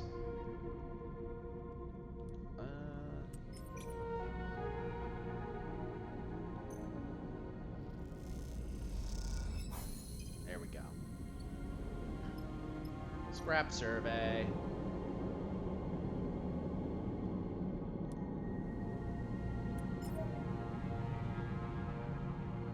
Valuable scrap, but it is what's holding the ship together. So, in case you can't tell, this is going to be a bit of a challenge. If you scrap it, then you add derelict stress at the same time, regardless of whether you're succeeding or failing. So, good to keep in mind for full playthrough. I wasn't really able to do anything with the scrap when I was playing this demo, so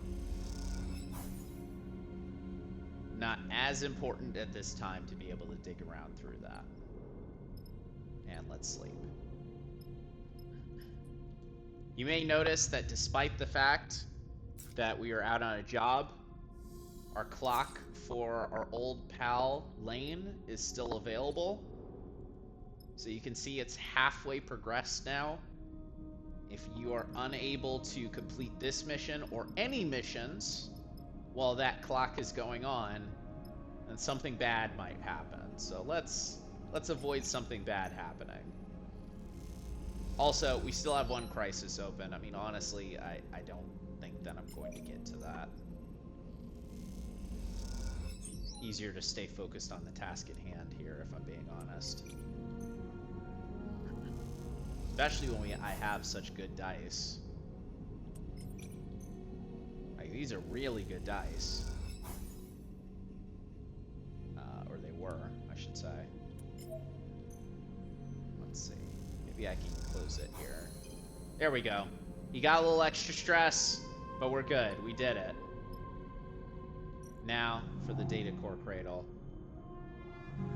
So this one has two specific conditions to it. In addition to the stress that we would be taking during this, there is also the fact that we could potentially destroy the data core as we're digging through. So need to be extra special careful with what all we're doing here, and make sure that we don't blow it.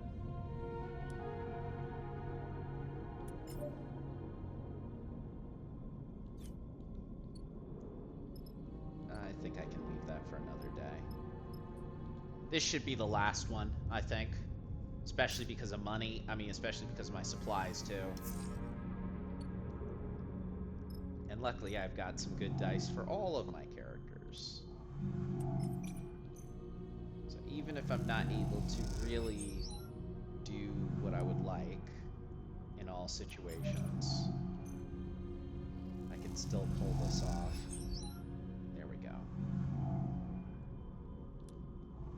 That's one for her. So I can probably get a neutral result, hopefully. Oh, we're done. It's over. The work is done. You watch nervously as Junie guides the core out of the cradle. A large ball, almost half your height in diameter. It glides up out of the framework that held it. The connections waving, loose and cut. Her breathing comes through the suit's comms, loud enough to be picked up, and it fills you with intense energy as you watch. Over the course of this job, you've seen Junie both focused and distracted, nervous and precise, but you have not seen her any more confident than she is now. She floats beside the data core, handling it with care and skill, as if it was some vast egg of an endangered bird. She glances up and sees you watching her, and you see something unfamiliar in her eyes. Something you've seen perhaps in a passing moment before. Only now it's no momentary lapse or change. It is set in place. You see determination. She guides the core a little away from you in one hand, and at the same time comes forward, almost placing herself between you and her prize. And it does seem to be hers in a way that she handles it, the possessive way she screens it with her body. We need to talk. The statement comes flat and deadpan. Any nervous tremble gone. Right now. Stop. Sleeper? She takes a deep breath. I want to be honest with you, but I need to know you won't take this from me. Junie glances around the cradle defensively, but Seraphine's already headed back to the ship to prepare the cargo bay, the core storage. You two are alone. Tell me, and we'll see. Fine. She folds her arms. But it's staying with me. Karsten doesn't deserve this treasure, Sleeper. Junie glances over her shoulder at the core. Do you know how many of these are left intact? She shakes her head. And all he wants to do is wipe it clean so he can use it to interface with Hexport. All that data, gone. So what do you want? I want to extract the data, to make use of it. You see some genuine emotion flicker in her eyes. She sighs. After extracting the data, the core will be unusable.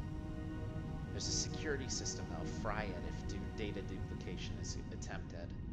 I can delay the security response long enough to copy the data, but after that, you've done this before. She looks down. Yes.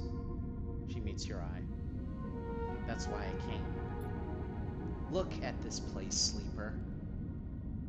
She gestures to the cradle room. A dark and twisted cavern of long dead tech. How many of these places are left? How many chances do we have to recover something this old, this fragile? Like it or not, we live in Solheim's shadow, in their ruins, and yet we know almost nothing. What chance do we have of understanding how we got here when others like them, like Senatstad and Conway, are descending on this system? I need this core. But at what cost, Sleeper? She gestures around herself. With this core, we can learn something about ourselves. We could learn about our history and how this system was settled.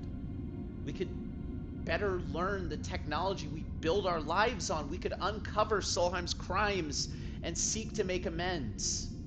She looks at you with pleading eyes. We could see beyond survival towards something else. You've never heard Junie speak like this, and you realize what you've taken for nervousness was actually control. This, the person in front of you defending the decaying data core with her life, is the real Junie. But then you think of Lane, of the price he's likely put on you and Seraphine's heads, and the feed lines, without which Hexport will be impossible. Is that even a choice? So, we have two choices here. We have the opportunity to explain about the feed lines, and then we have the opportunity to rush her. So, I think I rushed her first when I played it on my own, so I'm going to see what explaining it to her does. Hopefully, we can figure something out as we follow. Junie listens carefully as you tell her about the deal with Karsten, the feed lines he offered you, and that both you and Seraphine are on the run. Then, I help you. Junie doesn't flinch. We find another way to get those feed lines. Karsten's an idiot. I can hack his security and you can pull them out of there, or Seraphine looks tough. Maybe he can grab them. She looks desperate. We can do it. We can do something. Don't you work for him? Junie glances away. Look, I knew you wouldn't take me if... She sighs. I may have misled you there. I knew he knew where the derelict was, and I heard your conversation. I've been keeping an eye on him. She pauses. I know I lied, but I can still help you. Let me strip the data from the core, and I promise you I'll help you get those feed lines. She meets your eyes with intensity, but it's a lot of information to take in at once. You need a second to think. I don't know, man. I know that this is the end of the demo, so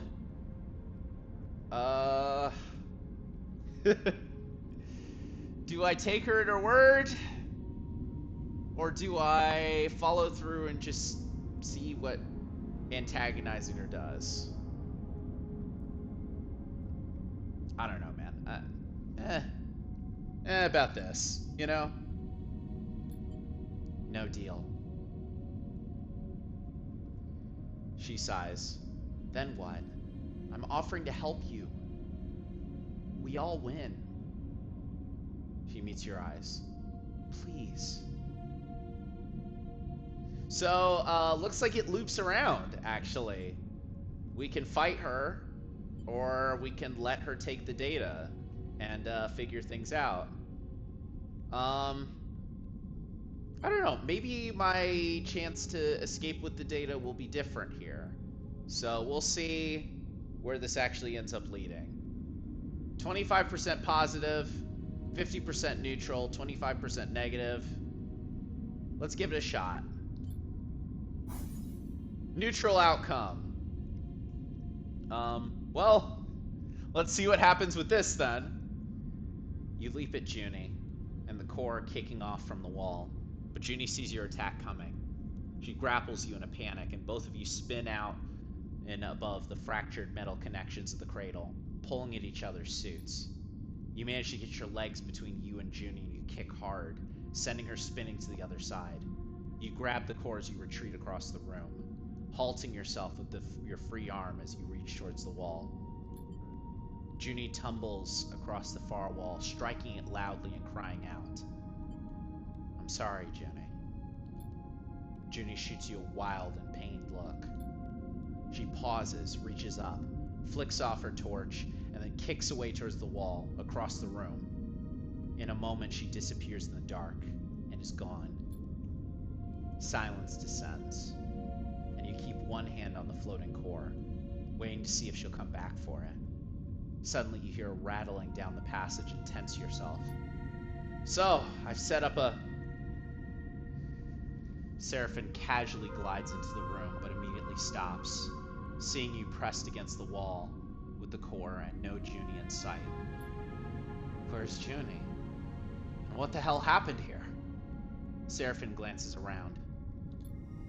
You explain to Seraphine as you both glide the data core back to the ship, keeping your eyes on the dark passages in case Junie should return. Seraphine mostly listens in silence as you explain how Junie wanted the data and how the past process would have destroyed the core. Though when you tell him how you wrestled the core off Junie, he does offer an impressive whistle.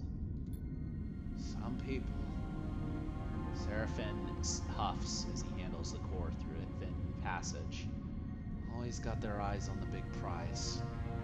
Means they trip up on the path in front of them. What's good is this core.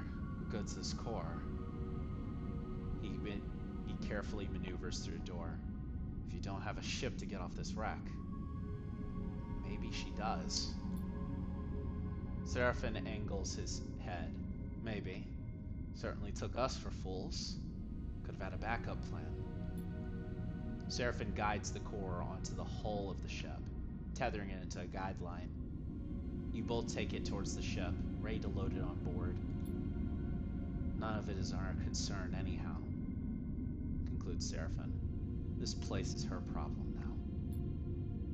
And as you guide the core into the ship's cargo hold, you look down at the derelict and into the gaping holes into its hull, hoping perhaps you could see a flash of torchlight.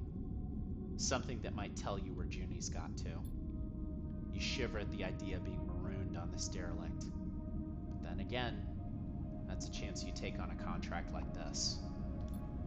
You take one last look, and then Seraphine calls you inside. What's done is done. So Junie is eliminated. She is gone. And we do have the opportunity to continue to salvage the place, so no concerns with that in relation to being able to follow through. Hey, G. Sorry, I got a little too into my little chatter there and didn't notice that you were there. I'm glad that you got to see the fall. Actually, I mean, is it back in theaters? Because I might want to sneak out and see that too. Actually, that's definitely one of those things where I've been meaning to rewatch that movie, and that'd be the good venue for it. The Lord of the Rings DOS game. Yeah. This is Citizen Sleeper. It is a text-based game, but it is kind of a tabletop experience. So you see like the dice up there. You can slot them in to be able to do specific stuff. And depending on how your actions progress, there are certainly things that you can get from it. So thankfully, we don't have to worry about this. We can actually leave after this, but I'm going to see if I can get a little bit more scrap before we do. Especially since Junie's here and we don't have to care, basically. It's in select theaters in 4K. See, I saw that, was it, the streaming app Mubi, I think, is doing it as well. Doing a sort of a conditioned release for it on their app. But I guess if they're the publishers for it, then releasing in theaters. I'll have to check that out. Maybe it's at a theater near me. I tend to get a lot of those sort of limited experience releases, surprisingly. So we'll see what we can see.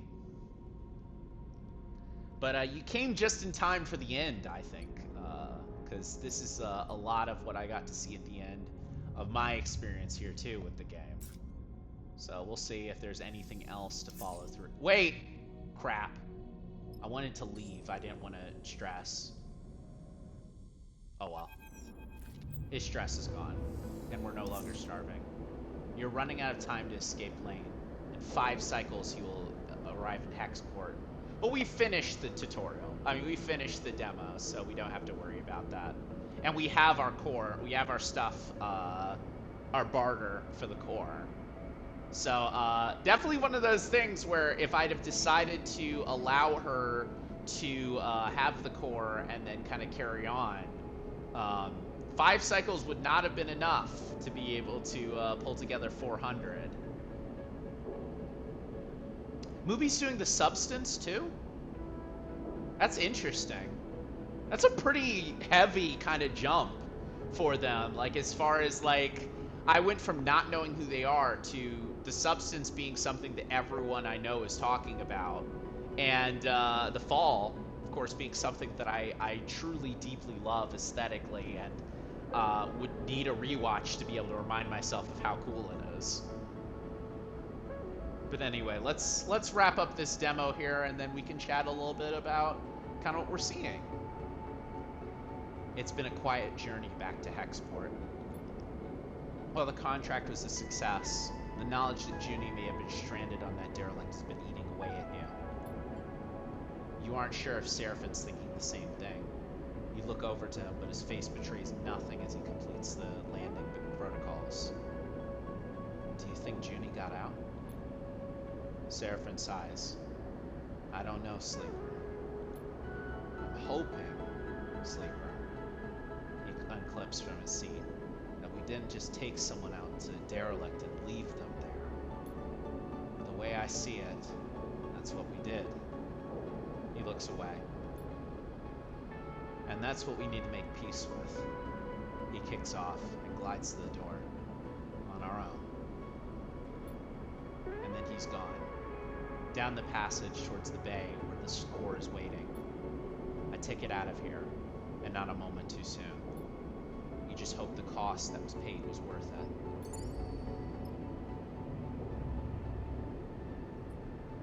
And that is the Citizen Sleeper 2 Hexport demo. So, as you can see, or as you may have been able to see throughout this whole experience, there are a ton of options on what you can do.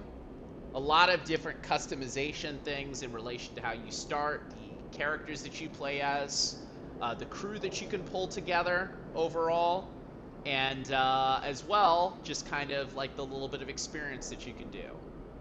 Obviously, me reading out everything definitely elongated the length of this demo, and also me doing everything that was possible to do in the demo as well, whether it was on Hexport or also most of the stuff on the contracts as well. But this went about 2 hours, I would say, throughout. And as far as kind of me reading, of course, that took a little bit more time. But, you know, if you're a speed reader and you're not reading out loud, I imagine this could probably take you probably like 90 minutes to, you know, at max, basically. Um, this is a demo, like I said before, that is only timed to be around till the end of Next Fest. So if you have a PC, you have a Steam Deck, you have some kind of access to be able to play this game. The demo is free, and you will have the opportunity to play it for yourself, but it is only available until the 21st when the Next Fest is over. I will say that if you enjoyed what you were seeing here, obviously there's a lot more complexity to this game than there is in the first game, but Citizen Sleeper 1 is a very, very fun game. There's a lot of stuff to do. There's a lot of missions and things to follow through on, and similarly, kind of tricky decisions to be able to make as far as kind of your own tabletop and your own experience. The art style's incredible. It does actually remind me a bit of Mobius too. Gee, that's kind of what I was thinking a little bit of as I was seeing it initially. But yeah, this game is going to release in early 2025. We don't have a true estimate on when it is actually going to be released.